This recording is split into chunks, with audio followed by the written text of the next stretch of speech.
ಅರ್ಪಣೆ ಮಾಡಬೇಕು. ಆ ಸದ್ಗುರುನಲ್ಲಿ ಅರ್ಪಣೆ ಮಾಡಿದರೆ ಆವಾಗ ನಮಗೆ ಭಕ್ತಿ ಪ್ರಾಪ್ತಿಯಾಗುತ್ತೆ. ಯಾಕೆಂದರೆ ಅನಾದಿ ಕಾಲದಿಂದಲೂ ಅಜ್ಞಾನದಲ್ಲಿದ್ದೀವಿ ನಾವು. ಅನಾದಿ ಕಾಲದಿಂದ ಅಜ್ಞಾನದಲ್ಲಿರೋದ್ರಿಂದ ಇವಾಗ ಗುರು ಸಿಕ್ಕಿದ್ದಾನೆ ನಮಗೆ. ಗುರು ಸಿಕ್ಕಿರೋದ್ರಿಂದ ನಾವೇನು ಮಾಡಬೇಕು, ನಮ್ಮ ಅಂತಃಕರಣನ ನಾವೇ ಹೋಗಿ ಅಲ್ಲಿ ಸೇರಿಬಿಡ್ಬೇಕು ಅಂತ ಆ ಥರ ಭಕ್ತಿ ತಗೊಂಡ್ರೆ ನಮ್ಮಲ್ಲಿರುವಂಥ ದೋಷಗಳೆಲ್ಲ ಇದಾಗಿ ವೈರಾಗ್ಯ ಪ್ರಾಪ್ತಿ ಆಗ್ತದೆ ನಮಗೆ. ವೈರಾಗ್ಯ ಪ್ರಾಪ್ತಿ ಆಗಬೇಕಾದ್ರೆ ಸುಮ್ಮನೆ ಆಗೋದಿಲ್ಲ. ನಾವು ಛಾಯಾಶಕ್ತಿ ಪ್ರಯತ್ನ ಪಡಬೇಕು. ಸುಮ್ಮನೆ ನಾವು ಇವಾಗ ಆಶ್ರಮಕ್ಕೆ ಹೋಗ್ತೀವಿ, ಬರ್ತೀವಿ, ಸತ್ಸಂಗ ಕೇಳ್ತೀವಿ, ಮಾಡ್ತೀವಿ ಅಂತಂದರೆ ಅಲ್ಲ. ನಾವು ಸತ್ಸಂಗ ಕೇಳಿದ್ದನ್ನು ಒಳಗಡೆಗೆ ತಗೊಂಡು ಅಂತಃಕರಣದಲ್ಲಿ ಅದನ್ನು ಶ್ರವಣ ಮನನ ನಿಧಿಧ್ಯಾಸನ ಮಾಡಿ ನಾವು ತಿಳ್ಕೊಂಡ್ರೆ ಅದು ನಮ್ಮ ಅಂತಃಕರಣದಲ್ಲಿ ಕೂತ್ಕೊಂಡಾಗ ಏನಾಗುತ್ತೆ ಅಂದರೆ ನಮಗೆ ಅಂತಃಕರಣದಲ್ಲಿ ಶಾಂತಿ ಲಭಿಸುತ್ತೆ. ಶಾಂತಿ ಲಭಿಸಿದ್ರೆ ಆವಾಗ ಮುಕ್ತರು ಆಗೋದಕ್ಕೆ ಸಾಧ್ಯ ಆಗುತ್ತೆ. ಯಾಕೆಂದರೆ ಸ್ವಲ್ಪ ಏನನ್ನೇ ಮಾತ್ರ ಕಿಂಚಿತ್ ಮಾತ್ರ ನಮ್ಮಲ್ಲಿ ದೋಷ ಇದ್ದರೆ ನಾವು ಮುಕ್ತರಾಗೋಕ್ಕಾಗೋದಿಲ್ಲ. ದೋಷಗಳೆಲ್ಲ ಪರಿಹಾರ ಮಾಡ್ಕೋಬೇಕು. ಹೇಗೆ ಪರಿಹಾರ ಮಾಡ್ಕೋಬೇಕು ಅಂದರೆ ಸದ್ಗುರುವಿನಲ್ಲಿ ಬರ್ತೀವ ನಾವು, ತಿಳುವಳಿಕೆ ಕೊಡ್ತಾರೆ ಅವರು. ಅದನ್ನು ನಾವು ಅಂತಃಕರಣಕ್ಕೆ ತಗೊಂಡೇನು ಮಾಡ್ತಾ ಇರಬೇಕು, ಅದನ್ನು ಯಾವಾಗಲೂ ನಾವು ಗುರು ಸ್ಮರಣೆನೇ ಮಾಡ್ತಾ ಇರಬೇಕು, ಗುರು ಚಿಂತನೆನೇ ಮಾಡ್ತಾ ಇರಬೇಕು. ಏನು ಅಂದರೆ ನಾವಿವಾಗ ಅಡುಗೆ ಮಾಡಬೇಕಾಗಿರಲಿ, ಬೇರೆ ಬೇರೆ ಮಾತುಗಳು, ಬೇರೆ ಬೇರೆ ಇದು ಬರ್ತಾ ಇರ್ತದೆ ನಮ್ಮ ಅಂತಃಕರಣದಲ್ಲಿ. ಅದರ ಬದಲು ಗುರು ಚಿಂತನೆ ಮಾಡ್ತಾಯಿದ್ರೆ ಏನಾಗುತ್ತೆ ಅಂದರೆ ಗುರು ಪ್ರಸಾದ ಆಗುತ್ತೆ. ನಾವು ಮಾಡೋ ಅಡುಗೆ ಗುರು ಪ್ರಸಾದ ಆಗುತ್ತೆ. ಗುರು ಪ್ರಸಾದ ಆದಾಗ ಏನಾಗುತ್ತೆ, ತಿಂದವರೆಗೂ ಶಾಂತಿ ಲಭಿಸುತ್ತೆ, ನಮ್ಮ ಅಂತಃಕರಣನೂ ಶುದ್ಧಿ ಆಗುತ್ತೆ. ಅದಕ್ಕೋಸ್ಕರವಾಗಿ ನಾವು ಪ್ರತಿಯೊಬ್ಬರೂ ಯಾವಾಗಲೂ ಗುರು ಸ್ಮರಣೆ ಮಾಡ್ತಾ ಇರಬೇಕು. ಆವಾಗ ನಮ್ಮಲ್ಲಿ ವೈರಾಗ್ಯ ಧಾರಣೆ ಆಗುತ್ತೆ. ವೈರಾಗ್ಯ ಧಾರಣೆ ಆಗಬೇಕಾದ್ರೆ ನಮ್ಮಲ್ಲಿರೋ ಕಲ್ಮಶಗಳು, ಕಾಮ, ಕ್ರೋಧ, ಲೋಭ, ಮೋಹ, ಮದ, ಅಹಂಕಾರ, ಅಭಿಮಾನ, ದಂಭ, ದರ್ಪಗಳು ಏನೇನಿದೆಯೋ ಅವೆಲ್ಲ ತ್ಯಾಗ ಮಾಡಬೇಕು ನಾವು. ಯಾಕೆಂದರೆ ನಾನು ಅದನ್ನು ಭಕ್ತಿನೂ ಮಾಡ್ತೀನಿ, ಅಹಂಕಾರ ಅಭಿಮಾನನೂ ಇಟ್ಕೊತೀನಿ ಅಂದರೆ ಆಗೋದಿಲ್ಲ. ಒಂದನ್ನು ಬಿಟ್ಟರೆ ಇನ್ನೊಂದು ಸಿಕ್ಕತ್ತೆ ನಮ್ಗೆ, ಅಷ್ಟೇ ಹೊತ್ತು. ಎರಡು ತಗೋಬೇಕು ಅಂದರೆ ಎರಡು ಕಾಲು ದೋಣಿ ಮೇಲೆ, ಆ ಕಡೆ ದೋಣಿ ಮೇಲೆ ಒಂದು, ಈ ಕಡೆ ದೋಣಿ ಮೇಲೆ ಕಾಲಿಟ್ಟು ನಡೆದಂಗೆ ಆಗೋಗುತ್ತೆ. ಅದಕ್ಕೆ ಸಲುವಾಗಿ ನಾವು ನಮ್ಮಲ್ಲಿ ವ್ಯವಹಾರ ಮಾಡಿ ಬೇಡ ಅಂತ ಯಾರೂ ಹೇಳೋದಿಲ್ಲ. ಯಾಕೆಂದರೆ ನಾವು ಮಾನವ ದೇಹದಲ್ಲಿ ಬಂದಿದ್ದೀವಿ, ವ್ಯವಹಾರ ನಡೆದರೆ ನಮ್ಮ ಜೀವನಗಳು ನಡೆಯೋದು. ಅದಕ್ಕೋಸ್ಕರವಾಗಿ ವ್ಯವಹಾರ ಮಾಡಿ, ಆದರೆ ನಾವು ತಮ್ಮಲ್ಲಿ ಭಕ್ತಿ ತುಂಬಿಕೊಂಡು, ಶಾಂತಿ ನೆಮ್ಮದಿ ತುಂಬಿಕೊಂಡು ವ್ಯವಹಾರ ಮಾಡಿದರೆ ಅದು ಒಳ್ಳೆಯದು ಆಗುತ್ತೆ. ನಮಗೆ ಒಳ್ಳೆಯದಾಗುತ್ತೆ. ಅವಾಗ ಏನು ಮಾಡಬೇಕು ಅಂದರೆ, ಯಾವ ಥರ ಭಕ್ತಿ ಬರಬೇಕು ಅಂದರೆ, ಭಗೀರಥ ತಪಸ್ಸು ಮಾಡಿ ಏನು ಮಾಡಿದೆ, ಗಂಗೆನ ಮೇಲೆ ತರಿಸ್ಕೊಂಡ, ಭೂಮಿಗೆ ತರಿಸ್ಕೊಂಡ. ಅದೇ ಥರ ನಮ್ಮ ಅಂತಃಕರಣದಲ್ಲಿ ಗುರುವಿನ ಭಕ್ತಿ ತುಂಬ್ಕೋಬೇಕು. ಗುರುವಿನ ಭಕ್ತಿ ತುಂಬಿಕೊಂಡ್ರೆ ಅದು ನಮ್ಮ ಅಂತಃಕರಣದಿಂದ ಈಚೆಗೆ ಬರುತ್ತೆ. ಆವಾಗ ಯಾವಾಗ ಈಚೆಗೆ ಬರುತ್ತೆ, ನಮ್ಮಲ್ಲೆಲ್ಲ ದೋಷಗಳೋಗಿ, ನಮ್ಮಲ್ಲಿರುವಂಥ ಅಹಂಕಾರ ಅಭಿಮಾನಗಳೋಗಿ, ನಾವು ಮಾಡುವಂಥ ಕೆಲಸನ್ನೇ ನಿಜವಾದದ್ದಾಗಿ ಒಳಗೋಗಿ ಕೆಲವ್ರು ಏನು ಮಾಡ್ತಾರೆ, ನಾವು ಬೇರೆಗಡೆ ಭಕ್ತಿ ಮಾಡ್ತಾ ಇದ್ದೀವಪ್ಪ ಅಂತಾರೆ. ಅಂತಃಕರಣದಲ್ಲಿ ಕೆಟ್ಟ ಭಾವನೆಗಳಿರ್ತವೆ. ಆ ಥರ ಇಟ್ಬಿಟ್ಟು ಶುದ್ಧ ಇರಬೇಕು ಅಂತಃಕರಣ. ಯಾವುದು ಮನಸ್ಸು, ಬುದ್ಧಿ, ಚಿತ್ತ, ಅಹಂಕಾರ ಎಲ್ಲನೂ ಶುದ್ಧವಾಗಿರಬೇಕು. ಒಂದೊಂದು ಥರ ಒಂದೊಂದು ಇರಬಾರ್ದು. ಅದ್ರ ಸಲುವಾಗಿ ಆ ಥರ ನಾವು ನಡ್ಕೊಂಡಾಗ ನಮ್ಮಲ್ಲಿ ಭಕ್ತಿಯನ್ನು ಅಂತಃಕರಣ ಗಂಗೆ ಈಚೆಗೆ ಬರುತ್ತೆ. ಗಂಗೆ ಈಚೆಗೆ ಬಂದಾಗ ಏನು ಮಾಡುತ್ತೆ, ನಮ್ಮ ಹೃದಯನೂ ಶಾಂತವಾಗುತ್ತೆ. ಅನಾದಿ ಕಾಲದಿಂದ ಒದ್ದಾಡ್ತಲೇ ಇದ್ದೀವಿ.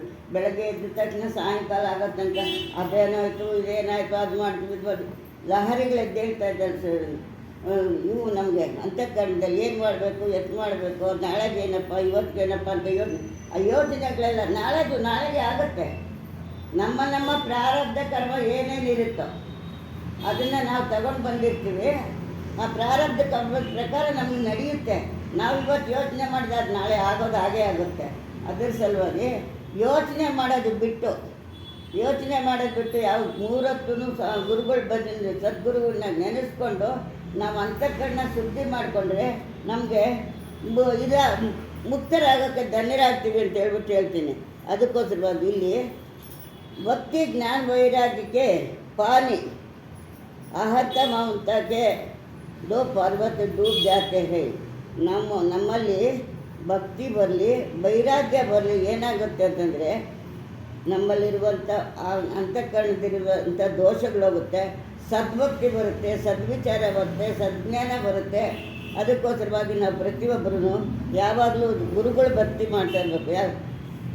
ನಾವು ನಾವು ಬೇಕಾದಷ್ಟು ಭಕ್ತಿಗಳು ಮಾಡ್ತೀವಿ, ಮಹಾದೇವ್ರದ್ದು ಭಕ್ತಿ ಮಾಡ್ತೀವಿ, ದೇವ್ರ ಭಕ್ತಿ ಎಲ್ಲದೂ ಮಾಡ್ತೀವಿ. ಮಾಡಿದ್ರೆ ಅದು ಕ್ಷಣಿಕ ಸುಖ ನಮಗೆ ಕೊಡೋದು. ಗುರುವಿನ ಭಕ್ತಿ, ಗುರುವಿನ ಗುಲಾಮನಾಗೋ, ಇವಾಗ ಹೇಳಿದಂಗಿತ್ತೆ ಯಾರು, ಗುರುವಿನ ಗುಲಾಮನಾಗೋ ತನಕ ದೊರೆಯೋದನ್ನ ಮುಕ್ತಿ ಅಂತ ಹೇಳ್ತಾರೆ. ಅದಕ್ಕೋಸ್ಕರವಾಗಿ ನಾವು ಗುರುವಿಗೆ ಗುಲಾಮರಾಗಬೇಕು. ಗುಲಾಮರಾದರೆ ನಮಗೆ ಅಂತಃಕರಣದಲ್ಲಿ ಪಾಪದೋಷಗಳೆಲ್ಲ ಹೋಗುತ್ತೆ. ಆ ಪಾಪದೋಷಗಳೆಲ್ಲ ಹೋದಾಗ ಏನಾಗುತ್ತೆ ಅಂದರೆ ಮುಕ್ತಿ ಆಗಬಹುದು, ವೈರಾಗ್ಯ ಸಿಕ್ಕಬಹುದು. ಈ ಎಲ್ಲ ಇದು ಬಿಟ್ಟು ವಿವೇಕ ವಿಚಾರ ಅನ್ನೋ ಪರಕಾವನೆ ಶಕ್ತಿ ನಮ್ಮಲ್ಲಿ ಎರಡು ಬರುತ್ತೆ. ಯಾಕೆಂದರೆ ಇರೋದು ಎರಡೇ, ಜಡ ಮತ್ತು ಚೈತನ್ಯ ಎರಡೇ ಇರೋದು. ಅದನ್ನೇ ವಿಚಾರ ವಿವೇಕ ಮಾಡಬೇಕು. ವಿಚಾರ ವಿವೇಕ ಮಾಡಿದ್ರೆ ಯಾವುದು ಮಾಡಿದ್ರೆ ನಮಗೆ ಸರಿ ಹೋಗುತ್ತೆ, ಯಾವ ಮಾಡಿದ್ರೆ ಪ್ರತಿಯೊಂದು ಎಲ್ಲ ಮನಸ್ಸು ಹೋದಂಗೆಲ್ಲ ನಾವು ಮಾಡ್ತಲೇ ಇರ್ತೀವಿ. ಮನಸ್ಸು ನಾವು ಹತೋಟಿಗೆ ಇಟ್ಕೋಬೇಕು. ಯಾವುದು ಮನಸ್ಸನ್ನು ನಮ್ಮ ಹತೋಟಿಗೆ ಬರಬೇಕು. ನಾವು ಮನಸ್ಸು ಹೇಳ್ದಂಗೆ ಇವಾಗ ಕೇಳ್ತಾ ಇದ್ದೀವಿ, ಅದನ್ನು ಬಿಟ್ಟು ನಮ್ಮ ಕಡೆ ತಿರುಗಿಸ್ಕೊಳ್ಬೇಕು ಮನಸ್ಸನ್ನು.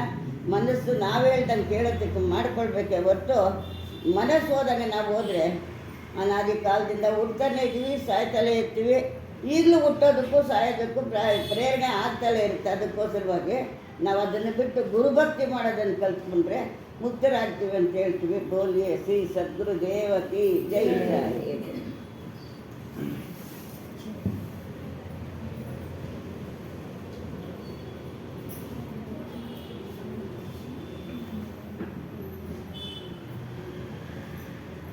ಪ್ರಕಸ್ಮಣಿ ಸಚಿವರಾದಂಥ ಸದ್ಗುರು ಶ್ರೀ ಹನುಮಾನ್ ಸಾಹೇಬ ಪ್ರಾಣಾನಂದರಿಗೆ ವಂಚಿತ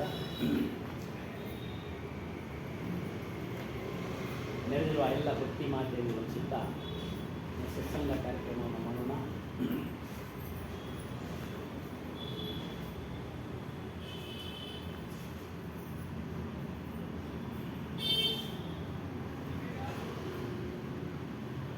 ವಿಚಾರ ಧರ್ಮ ಅನ್ನೋದ್ರ ಬಗ್ಗೆ ಮತ್ತೆ ವಿಚಾರ ಮಾಡೋಣ.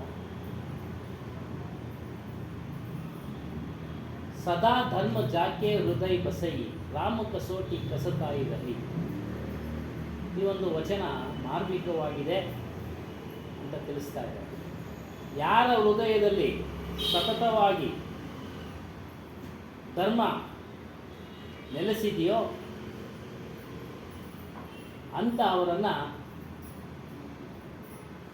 ಅಂತಹವರು ತಮ್ಮ ಸ್ವರೂಪದ ವಿಚಾರದಲ್ಲಿ ಇರ್ತಾರೆ. ಧರ್ಮಕ್ಕೆ ಅನೇಕ ಅರ್ಥಗಳುಂಟು, ಪ್ರಪಂಚದಲ್ಲಿ ಅನೇಕ ಧರ್ಮಗಳುಂಟು. ಅವೆಲ್ಲ ಒಂದು ಗುಂಪುಗಳು, ಗುರುತಿಸ್ಕೊಳ್ಳಬೇಕಷ್ಟೇ. ಹಿಂದೂ ಧರ್ಮ, ಮುಸ್ಲಿಂ ಧರ್ಮ, ಕ್ರಿಶ್ಚಿಯನ್ನು, ಪಾರ್ಸಿ ಎಲ್ಲ ಅಷ್ಟೇ. ಜನಗಳನ್ನು ಗುರುತಿಸ್ಕೊಳ್ಳೋದಕ್ಕೆ ಒಂದು ಧರ್ಮ ಅಂತ ಮಾಡಿದ್ದಾರೆ. ಅವೆಲ್ಲ ಪ್ರಾಪಂಚಿಕ ಧರ್ಮಗಳಾಗಿದ್ದಾವೆ. ನಿಜವಾದ ಧರ್ಮ ಏನು ಅಂದರೆ ಮನುಷ್ಯ ತನ್ನನ್ನು ತಾನು ತಿಳಿಯೋದು.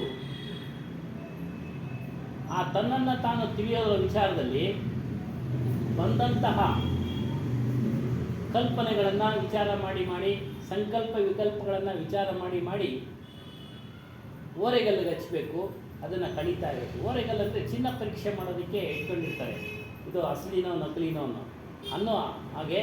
ಅದೇ ರೀತಿ ನಮ್ಮ ಮನಸ್ಸಿನಲ್ಲಿ ಬಂದಂತಹ ಸಂಕಲ್ಪ ವಿಕಲ್ಪಗಳನ್ನು ನಮ್ಮ ಅರಿವು ಎಂಬ ಓರೆಗೆ ಹಚ್ಚಿ ಅವುಗಳಿಂದ ಏನು ಇಲ್ಲ ಅನ್ನೋದನ್ನು ತಿಳಿದು ಅವುಗಳನ್ನೆಲ್ಲ ಕಳೀತಾ ಇರಬೇಕು. ಮತ್ತು ಧರ್ಮದ ಬಗ್ಗೆ ತಿಳಿಸ್ತಾ ಇದ್ದಾರೆ. ಕೆಲವೊಂದು ವಸ್ತುಗಳಿಗೆ ಅವುಗಳದೇ ಆದಂಥ ಧರ್ಮ ಇರ್ತವೆ, ಸ್ವಭಾವ ಇರ್ತವೆ, ಗುಣಗಳಿರ್ತವೆ.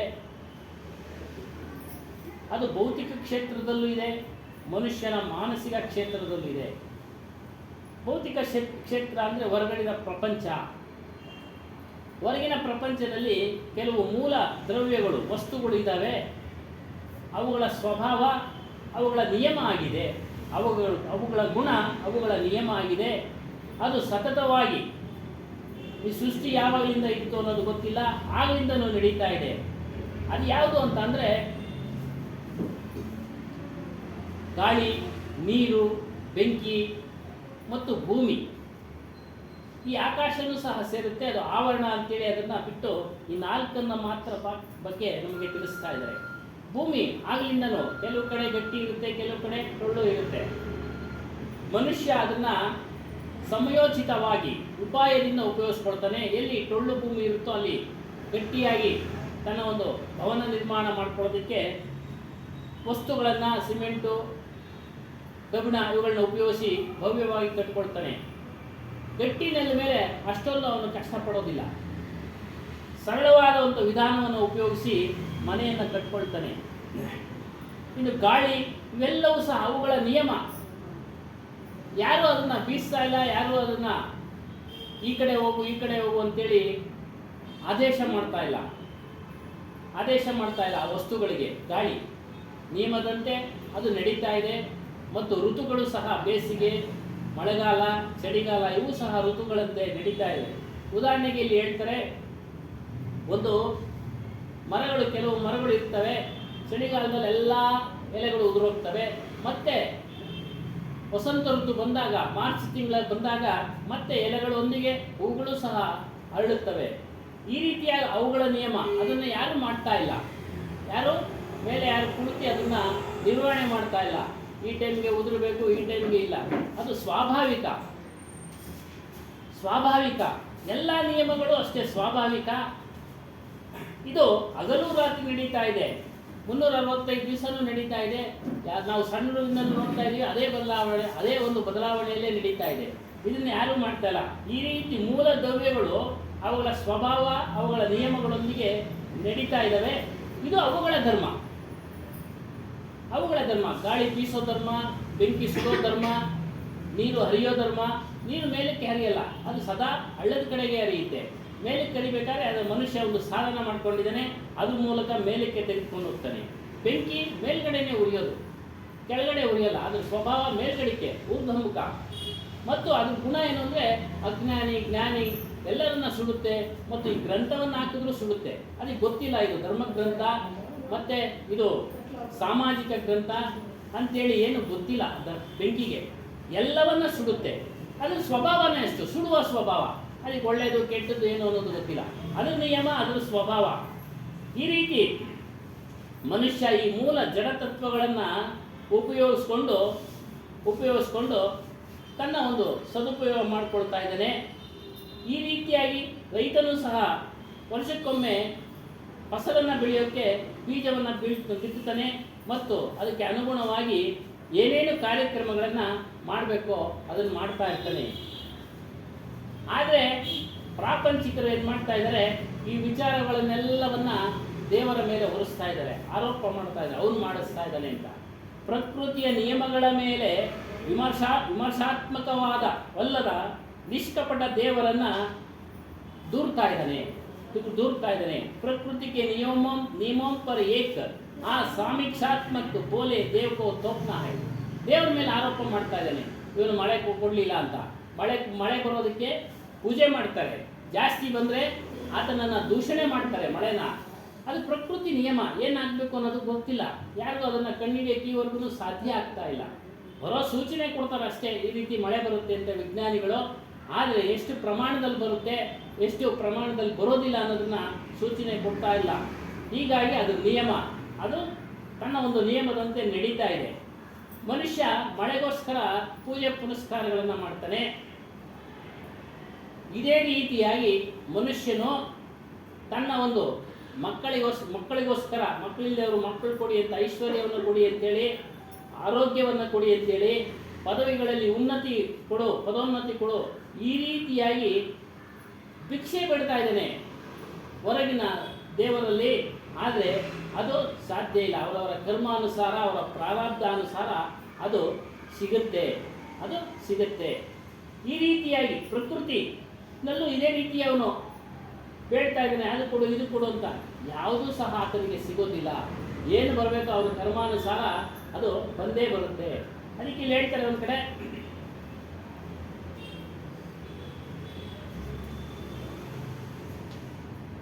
ಈ ಯಾವುದು ಮೋಕ್ಷ ಹೇಗೆ ಅಂತಂದರೆ, ನಾವು ಮಾಡತಕ್ಕಂಥ ಪೂಜೆ ಪುನಸ್ಕಾರ ಅವು ಕರ್ಮಗಳು ಅಂತ ಹೇಳ್ತಾರೆ, ಅವುಗಳಿಂದ ಸಿಗೋದಿಲ್ಲ, ಮತ್ತು ಸಂತಾನದಿಂದ ಸಿಗೋದಿಲ್ಲ, ಸಂಪತ್ತಿನಿಂದ ಸಿಗೋದಿಲ್ಲ. ಯಾಕೆ ಈ ಅರ್ಥ ಹೇಳ್ತಾರೆ ಅಂದರೆ, ಕೆಲವರ ಗ್ರಂಥಗಳಲ್ಲಿ ಬರೆದಿದೆ, ಗಂಡು ಸಂತಾನ ಆದರೆ ಮೋಕ್ಷ, ಸಂತಾನ ಆದರೆ ಮೋಕ್ಷ, ಹೆಣ್ಣು ಸಂತಾನ ಆದರೆ ಮೋಕ್ಷ ಇಲ್ಲ. ಈ ರೀತಿಯಾಗಿ ತಮ್ಮ ಅವರವರ ಅಭಿಪ್ರಾಯಗಳನ್ನು ಬರೆದಿದ್ದಾರೆ. ಇದೆಲ್ಲ ಸುಳ್ಳು, ಇದೆಲ್ಲ ಸುಳ್ಳು. ಮತ್ತು ಸಂಪತ್ತಿನಿಂದ ಪಡ್ಕೊಳ್ಬೋದು ಮೋಕ್ಷವನ್ನು ಅಂತಂದರೆ ಅದು ಸುಳ್ಳು. ಎಲ್ಲವೂ ಸಹ ಏನಿಂದ ಅಂದರೆ ತ್ಯಾಗದಿಂದ ಮಾತ್ರ ಸಾಧ್ಯ. ತ್ಯಾಗ ಮಾಡೋದು ಅಂದರೆ ಎಲ್ಲವನ್ನ ಬಿಟ್ಟು ಹೋಗೋದಲ್ಲ. ಅನುಕೂಲಕ್ಕೆ ತಕ್ಕಂಗೆ ನಾವು ನಮ್ಮ ಜೀವನಾವಶ್ಯ ವಸ್ತುಗಳನ್ನು ಉಪಯೋಗಿಸ್ಕೊಳ್ಬೇಕು. ಹೆಚ್ಚಿನ ಒಂದು ಆಸಕ್ತಿ ಇರಬಾರ್ದು. ಮತ್ತೆ ನಮಗೆ ಸಾಕಷ್ಟು ಇದ್ದ ಮೇಲೆ ಮತ್ತೆ ಬೇಕು ಅನ್ನೋದನ್ನು ಇಲ್ಲಿ ಇದು ಅಗತ್ಯ ಇಲ್ಲ. ನಮಗಿರೋ ಅಷ್ಟರಲ್ಲಿ ನಾವು ತೃಪ್ತಿ ಪಡಬೇಕು. ಹಾಗಾದರೆ ಕೆಲಸ ಮಾಡೋದೇ ಬೇಡವಾ? ಕೆಲಸ ಮಾಡಬೇಕು. ಕೆಲಸ ಅಗತ್ಯವಾಗಿ ಮಾಡಲೇಬೇಕು. ಅದರಿಂದ ಬಂದಂತಹ ಒಂದು ಫಲವನ್ನು ನಾವು ಉಪಯೋಗಿಸ್ಕೊಂಡು ನಮ್ಮ ಒಂದು ಗುರಿ ಮೋಕ್ಷದ ಕಡೆಗೆ ಇರಬೇಕು. ಇದು ಸಾಧಕರಿಗೆ ಮಾತ್ರ ಹೇಳೋದು. ಯಾರ್ಯಾರು ಸಾಧಕರು ಮಾಡ್ತಾ ಇದ್ದಾರೋ, ಮೋಕ್ಷ ಬೇಕು, ಇದನ್ನು ಹುಟ್ಟು ಸಾಳು ಬಂಧನದಿಂದ ಬಿಡುಗಡೆ ಬೇಕು ಅನ್ನೋದು ಮಾಡ್ತಾ ಇದ್ದಾರೋ ಅವ್ರಿಗೆ ಮಾತ್ರ ನಮಗೆ ಇದು ಅವಶ್ಯಕ ಅಂತ ಹೇಳ್ತಾರೆ, ಅವಶ್ಯಕವನ್ನು ಹೇಳ್ತಾರೆ. ಹಾಗಾಗಿ ಇದನ್ನು ನೀವು ಮಾಡಿ ಅಂತೇಳಿ ಕಬೀರ್ ಸಾಹೇಬ್ ಹೇಳೋದು. ಭೌತಿಕ ಪದಾರ್ಥಗಳಿಂದ ನಿಮಗೆ ಮೋಕ್ಷ ಸಿಗೋದಿಲ್ಲ. ಅವು ಗುಣಗಳ ಸ್ವಭಾವ ಧರ್ಮ ಅವುಗಳಂತೆ ನಡೀತಾ ಇದೆ. ಅವುಗಳಿಂದ ನಿಮಗೆ ಒಳ್ಳೆಯದು ಆಗೋದಿಲ್ಲ, ಕೆಟ್ಟದ್ದು ಆಗೋದಿಲ್ಲ. ಒಳ್ಳೆಯದು ಆಗೋದಿಲ್ಲ, ಕೆಟ್ಟದ್ದು ಆಗೋದಿಲ್ಲ. ಮಳೆ ಬೇಕು ಅಂತ ಮಳೆ ಪೂಜೆ ಮಾಡ್ತಾರೆ, ಮಳೆ ಸುರಿಯುತ್ತೆ, ಜಾಸ್ತಿನೇ ಸುರಿಬೋದು. ಹಾಗಾಗಿ ಭೌತಿಕ ಪದಾರ್ಥಗಳ ಮೇಲೆ ಇರ್ತಕ್ಕಂಥ ಒಂದು ಇದನ್ನು ನಂಬಿಕೆಯನ್ನು ಬಿಡಿ. ಅವುಗಳೇನಿದೆ ಅವುಗಳ ಧರ್ಮ ಅವುಗಳ ಸ್ವಭಾವದಲ್ಲಿ ನಿರತವಾಗಿದ್ದಾವೆ. ಅವುಗಳ ಧರ್ಮವೇ ಅದು. ಅದೇ ರೀತಿ ಮನುಷ್ಯನ ಧರ್ಮ ಏನು ಅಂತಂದರೆ ನಮ್ಮ ಸ್ವರೂಪವನ್ನು ತಿಳಿಯೋದು, ನಮ್ಮ ಸ್ವರೂಪವನ್ನು ತಿಳಿಯೋದು. ಇದು ಸ್ವಧರ್ಮ ಅಂತೇಳಿ ಕೃಷ್ಣನು ಸಹ ಹೇಳ್ತಾನೆ ತನ್ನ ಒಂದು ಗೀತೆಯಲ್ಲಿ. ನಿನ್ನ ಧರ್ಮ ಯಾವುದಪ್ಪ ಧರ್ಮ ಅಂತಂದರೆ ಸ್ವಧರ್ಮವೇ ಶ್ರೇಷ್ಠ. ಸ್ವ ಅಂದರೆ ನಮ್ಮ, ಧರ್ಮ ಅಂದರೆ ಅರಿಯೋದು, ಇದನ್ನು ಧಾರಣೆ ಮಾಡ್ಕೊಳ್ಳೋದು ಅಂತ ಹೇಳ್ತಾರೆ. ಮತ್ತೆ ಇಲ್ಲಿ ಮುಂದುವರೆದು ಹೇಳ್ತಾರೆ, तुम्हें जिनसे सुख दुख मिलते हैं वो तुम्हारे चारे तरफ फैले जड़ चेतन है. ಏನು ಸುಖ ಸಿಗ್ತಾ ಇದೆ, ಸುಖ ದುಃಖ ಸಿಗ್ತಾ ಇದೆ, ಅದು ನಿನ್ನ ಸುತ್ತಮುತ್ತಲಿರುವ ಜಡ ಮತ್ತು ಚೈತನ್ಯದಿಂದ. ಇವುಗಳನ್ನು ತಿಳಿಯಬೇಕು ನಾವು. ಅವುಗಳ ಸ್ವಭಾವ ಗುಣವನ್ನು ತಿಳಿಯೋದು ಅವಶ್ಯಕವಾಗಿದೆ. ಜಡದ ಗುಣ ಏನು, ಜಡದ ಧರ್ಮ ಏನು, ಜಡದ ಸ್ವಭಾವ ಏನು ಅಂತ. ಜಡದ ಸ್ವಭಾವ ತನ್ನನ್ನು ತಾನು ತಿಳಿಯೋದಿಲ್ಲ, ಮತ್ತೊಂದನ್ನು ಅರಿಯೋದಿಲ್ಲ. ಬೆಂಕಿ ತನ್ನನ್ನು ತಾನು ತಿಳಿತಾ ಇಲ್ಲ, ಮತ್ತೊಂದನ್ನು ತಿಳಿಯೋದಿಲ್ಲ. ಯಾವುದೇ ಒಂದು ಗ್ರಂಥ ಯಾರೇ ಕೈ ಇಟ್ಟರೂ ಅದು ಸುಡುತ್ತೆ. ಅದರ ಧರ್ಮ, ಅದರ ಸ್ವಭಾವ. ಮತ್ತು ಇನ್ನು ಚೇತನ ಎಲ್ಲವನ್ನ ಅರಿತಾನೆ, ತನ್ನನ್ನು ಸಹ ಅರಿತಾನೆ, ತನ್ನ ದೇಹವನ್ನು ಅರಿತಾನೆ, ತನ್ನ ದೇಹದ ಒಳಗಡೆ ಇರ್ತಕ್ಕಂಥ ವಸ್ತುಗಳನ್ನು ಅರಿತಾನೆ, ಮತ್ತು ಹೊರಗಡೆ ಪ್ರಪಂಚವನ್ನು ಅರಿತಾನೆ. ಏನೇನು ನಡೀತಾ ಇದೆ ಇದೆಲ್ಲವನ್ನು ಅರಿತಾನೆ. ಇದನ್ನು ತಿಳಿಯೋ ಅವಶ್ಯಕತೆ ಆಗಿದೆ. ಇದು ಧರ್ಮ. ಇಲ್ಲೊಂದು ಉದಾಹರಣೆ ಕೊಡ್ತಾರೆ. ನಮಗೆ ಅತಿ ಹೆಚ್ಚಾಗಿ ಊಟ ಮಾಡಿ ಹೊಟ್ಟೆ ಕೆಟ್ಟೋದ್ರೆ ಅದ್ರ ಮೇಲೆ ಯಾವುದೋ ಒಂದು ವಿಭೂತಿ ಬಳಿದ್ರೆ ವಾಸಿ ಆಗೋದಿಲ್ಲ. ಅದಕ್ಕೆ ನಾವು ವೈದ್ಯನ ಹತ್ರ ಹೋಗಿ ಔಷಧಿ ತೆಗೆದುಕೊಳ್ಬೇಕು. ಮತ್ತು ಯಾವುದೇ ಪೂಜೆ ಮಾಡಿದ್ರೆ ಅದು ವಾಸಿ ಆಗೋದಿಲ್ಲ. ಔಷಧಿ ತೆಗೆದುಕೊಳ್ಬೇಕು. ಹಾಗೆ ವಾಸಿ ಆಗೋಗಿದ್ರೆ ಇವತ್ತೊಂದಿನ ಸಾವಿರಾರು ಹಾಸ್ಪಿಟ್ಲ್ಗಳು, ಖಾಸಗಿ ಆಸ್ಪತ್ರೆಗಳು ಏನಕ್ಕೂ ಬೇಕಾಗಿಲ್ಲ. ಎಲ್ಲರೂ ದೇವ್ರ ಪೂಜೆ ಮಾಡಿಬಿಟ್ಟು 3 ಕಾಸು ಕಟ್ಟಿ ಕರ್ಪೂರ ಅಂಟಿಸ್ಬಿಟ್ಟು ಎಲ್ಲ ಕಾಯಿಲೆಗಳು ವಾಸಿ ಮಾಡ್ಕೊಳ್ಬಿಡ್ತಾ ಇದ್ರು. ಅದನ್ನು ಹೇಳ್ತಾರೆ, ಏನೋ ನೀನು ಪೂಜೆ ಮಾಡೋದ್ರಿಂದ ನಿನಗೆ ಬಂದಿರತಕ್ಕಂಥ ಕಾಯಿಲೆ ವಾಸಿ ಆಗೋದಿಲ್ಲ. ಕಾಯಿಲೆ ವಾಸಿ ಆಗೋದು ಹಾಸ್ಪಿಟ್ಲಿಗೆ ಸೇರಬೇಕು, ವೈದ್ಯರಿಂದ ಔಷಧಿನ ತೆಗೆದುಕೊಳ್ಬೇಕು, ಅವ್ರು ಹೇಳ್ತಕ್ಕಂಥ ನಿಯಮಗಳನ್ನು ಪಾಲನೆ ಮಾಡಬೇಕು. ಅದು ಬಿಟ್ಟು ನೀನು ಒಂದು ಬೂದಿನೋ ಯಾವುದೋ ಏನೋ ಬೆಳೆದ್ಬಿಟ್ರೆ ಅದು ಆಗೋದಿಲ್ಲ. ನಮ್ಮ ಪ್ರಶ್ನೆ ಹಿಂದೆ ಎಲ್ಲ ನಡೀತಾ ಇತ್ತು ಅಂದರೆ ನಂಬಿಕೆ ಅಷ್ಟೇ. ಆ ನಂಬಿಕೆ ಮೇಲೆ ಅವರು ಕಾಯಿಲೆ ವಾಸಿ ಆಗ್ತಾ ಇತ್ತು. ಮತ್ತು ಅವಾಗ ಆ ಹಿಂದಿನ ಕಾಲದಲ್ಲಿ ಆಹಾರಗಳಲ್ಲಿ ಸತ್ವ ಇತ್ತು. ಸಣ್ಣ ಪುಟ್ಟ ಮನೆಯಲ್ಲೇ ಔಷಧಿ ಮಾಡ್ಕೊಳ್ಳೋರು, ಮತ್ತು ಏನೋ ಒಂದು ನಂಬಿಕೆಯಿಂದ ಇರಲಿ ಅಂತೇಳಿ ಒಂದು ದೇವ್ರದ ಯಾವುದೋ ಒಂದು ಕುಂಕುಮನ ಏನೋ ಇಡೋರು. ಆ ನಂಬಿಕೆನೇ ವಾಸಿ. ಬಟ್ ಆದರೆ ಅವ್ರಿಗೆ ಔಷಧಿಯಲ್ಲಿ ಹೋಗಿರುತ್ತೆ, ಆಹಾರದಲ್ಲಿ ಔಷಧಿ ಹೋಗಿರುತ್ತೆ. ಒಮ್ಮೆ ಒಬ್ಬ ಮುಸ್ಲಿಂ ರಾಜನಿಗೆ ಕಾಯಿಲೆ ಬಂದ್ಬಿಡುತ್ತೆ, ವಾಸಿ ಆಗದೇ ಇಲ್ಲ. ವಾಸಿ ಮಾಡೋದಕ್ಕೆ ಅವನು ಔಷಧಿ ತೆಗೆದುಕೊಳ್ಳೋದಿಲ್ಲ. ಹಿಂದೂಗಳಲ್ಲಿ ಪಂಡಿತರು ಇರ್ತಾರೆ, ಅವನಿಗೆ ಹಿಂದೂಗಳು ಕೊಡತಕ್ಕಂಥ ಔಷಧಿ ಅವನಿಗೆ ನಿಷೇಧ, ಅಷ್ಟು ಅವನು ದ್ವೇಷ ಮಾಡ್ತಾ ಇರ್ತಾನೆ. ಆತನ ಏನು ಮಾಡ್ತಾನೆ, ಪಂಡಿತ ಇವನಿಗೆ ವಾಸಿ ಮಾಡಬೇಕು ಅಂತ ಕೇಳ್ತಾನೆ. ಆದರೆ ಹೇಳೋ ಒಂದು ಪದ್ಧತಿಗೆ ಒಪ್ಕೊಳ್ಳೋದಿಲ್ಲ, ಒಂದು ವ್ಯವಸ್ಥೆಗೆ ಒಪ್ಕೊಳ್ಳೋದಿಲ್ಲ. ಆಗೇನು ಮಾಡ್ತಾನೆ, ನೀನು ಕುರಾನ್ ಓದಪ್ಪ, ನಿನ್ನ ಧರ್ಮದಂತೆ ನೀನು ಕುರಾನ್ ಓದು ಅಂತ ಹೇಳ್ತಾನೆ. ಕುರಾನ್ ಓದೋದು, ಅವನು ಕುರಾನ್ ಪುಸ್ತಕ ಕೊಡೋದಕ್ಕೆ ಮುಂಚೆ ಸ್ವಲ್ಪ ಸಮಯ ಕೇಳ್ತಾನೆ. ನಾನು ಔಷಧಿ ಎಲ್ಲ ರೆಡಿ ಮಾಡ್ಕೊಳ್ತೀನಿ, ನೀವು ಕುರಾನ್ ಕೊಡು ನೋಡೋಣ ಎಲ್ಲನ ಇದೆಯೇನೋ ಅದರಲ್ಲಿ. ಆಯಿತು ಅಂತ ಕೊಡ್ತಾನೆ. ಅವನು ಕುರಾನ್ ಓದೋವಾಗ ಪೇಜ್ಗಳು ಪುಡಿ ಉದುರಿಸ್ಬಿಟ್ಟಿರ್ತಾನೆ, ಔಷಧಿಯ ಪುಡಿ ಉದುರಿಸ್ಬಿಟ್ಟಿರ್ತಾನೆ. ಕುರಾನಲ್ಲಿ ಚೆನ್ನಾಗಿದೆಯಪ್ಪ, ನಿನ್ನ ಧರ್ಮ ಶ್ರೇಷ್ಠವಾಗಿದೆ, ವಾಸಿ ಆಗುತ್ತೆ, ಕುರಾನ್ ಓದು. ಅವ್ರು ಬಾಯಿನಿಂದ ಒಂದು ನಾಲ್ಗೆಯಿಂದ ತೆಗಿಬೇಕಲ್ಲ, ಹಿಂಗೆ ಹಾಗೆಲ್ಲ ಅದೊಂದು ಪದ್ಧತಿ. ಆಗ ತೆಗಿಯುವಾಗ ಗೊತ್ತಿಲ್ಲದೆ ಔಷಧಿ ಪ್ರವೇಶ ಆಗ್ಬಿಡ್ತು ಅವನಿಗೆ, ಆ ರಾಜನಿಗೆ, ಮುಸ್ಲಿಂ ರಾಜನಿಗೆ ಕಾಯಿಲೆ ವಾಸಿ ಆಯಿತು. ಈ ರೀತಿಯ ಔಷಧಿನ ಯಾವುದೋ ಒಂದು ರೂಪದಲ್ಲಿ ಕಳಿಸಿರ್ತಾರೆ ನಮ್ಗೆ ಹಿಂದಿನವರು, ಹಾಗಾಗಿ ಅದು ವಾಸಿ ಆಯಿತು. ಇದರಿಂದ ನೀವು ಸರಿಯಾಗಿ ತಿಳ್ಕೊಳ್ಬೇಕು. ನಿಮ್ಮ ಹೊಟ್ಟೆ ಕೆಡಬೇಕಾದ್ರೆ ಏನು ಆಹಾರ ತಿಂದ್ರಿ, ನಿಮ್ಮ ಕರುಳು ಕೆಡಬೇಕಾದ್ರೆ ಏನು ಆಹಾರ ತಿಂದ್ರಿ, ಅದನ್ನು ವಿಚಾರ ಮಾಡಿ. ಅದು ಬಿಟ್ಟು ಏನೋ ಒಂದು ಕುಂಕುಮ ದ್ವಿಭೂತಿ ಹಚ್ಚೋದ್ರಿಂದ ಅದು ವಾಸಿ ಆಗೋದಿಲ್ಲ. ಅಗತ್ಯವಾಗಿ ನೀವು ಏನು ತಿಂದ್ರಿ ಅದನ್ನು ವೈದ್ಯರ ಹತ್ರ ಹೇಳಿದಾಗ ಅವರು ಅದಕ್ಕೆ ತಕ್ಕಂತೆ ಒಂದು ಔಷಧಿ ಕೊಡ್ತಾನೆ, ಆಗ ವಾಸಿ ಆಗುತ್ತೆ. ಈ ರೀತಿ ತಿಳಿಯಿರಿ. ಮತ್ತು ಭೌತಿಕ ಕ್ಷೇತ್ರಕ್ಕೆ ಇದೆಲ್ಲ ಭೌತಿಕ ಕ್ಷೇತ್ರದ ವಿಚಾರ. ಇನ್ನು ಮಾನಸಿಕ ಕ್ಷೇತ್ರಕ್ಕೆ ಬರ್ತಾರೆ ಕಬೀರ್ ಸಾಹೇಬರು. ಏನೋ ಸ್ವಭಾವ, ನಿಯಮ, ಇವುಗಳನ್ನು ತಿಳಿಯುವಂಥ ಪ್ರಯತ್ನ ಮಾಡು. ನಿನ್ನ ಸ್ವಭಾವ ಏನು, ನಿನ್ನನ್ನೇ ನೀನು ನೋಡ್ಕೊಳ್ಬೇಕು. ನಾನೇನು ಮಾಡ್ತಾ ಇದ್ದೀನಿ, ಏನು ಕೆಲಸ ಮಾಡ್ತಾ ಇದ್ದೀನಿ, ನಿನ್ನ ಒಂದು ವ್ಯಕ್ತಿತ್ವ ನೀನೇ ಗಮನಿಸಬೇಕು. ಅದನ್ನು ಏಕಿ ಬರೋದಿಲ್ಲ. ಗ್ರಂಥಗಳನ್ನು ಅಧ್ಯಯನ ಮಾಡ್ತಾ ಇದ್ದರೆ ಅವುಗಳು ತನ್ನನ್ನು ತಾನು ಚಿಂತನೆ ಮಾಡ್ಕೊಳ್ಳೋ ಒಂದು ಶಕ್ತಿ ಬರುತ್ತೆ. ನಿನ್ನ ಮನಸ್ಸು ಏನು, ನಿನ್ನ ಮನಸ್ಸು ಏನಾಗಿದೆ, ಯಾಕೆ ನಿನ್ನ ಮನಸ್ಸಿಗೆ ದುಃಖ, ಇದನ್ನು ನೀನು ತಿಳಿಬೇಕು. ಮನಸ್ಸಿನ ಸ್ವಭಾವ ಏನು, ಇವುಗಳನ್ನು ತಿಳಿಬೇಕು ನೀನು. ಮನಸ್ಸು ಅಂದರೆ ಯೋಚನೆಗಳ ರಾಶಿ. ಹಲವಾರು ಯೋಚನೆಗಳು ಬರ್ತಾ ಇರ್ತವೆ, ಕಲ್ಪನೆಗಳು, ಸಂಕಲ್ಪ, ವಿಕಲ್ಪಗಳು ಬರ್ತಾ ಇರ್ತವೆ. ಮನಸ್ಸು ಅನ್ನೋದು ಯೋಚನೆ ರಾಶಿ. ಇದನ್ನು ನೀನು ವಿಚಾರ ಮಾಡಬೇಕು, ಇದನ್ನು ತಿಳಿಬೇಕು. ಈ ಮನಸ್ಸು ಯಾಕೆ ದುಃಖ ಆಗಿದೆ ಅಂದರೆ ನೀನೆಲ್ಲ ತುಂಬಿಕೊಂಡಿದ್ಯಪ್ಪ. ಕಾಮ, ಕ್ರೋಧ, ಲೋಭ, ಮೋಹ, ಮದ, ಮತ್ಸರ, ಅರಿಷಡ್ ವರ್ಗಗಳನ್ನು ತುಂಬಿಕೊಂಡಿದ್ಯಾ, ರಾಗ ದ್ವೇಷಾದಿಗಳನ್ನು ತುಂಬಿಕೊಂಡಿದ್ಯಾ.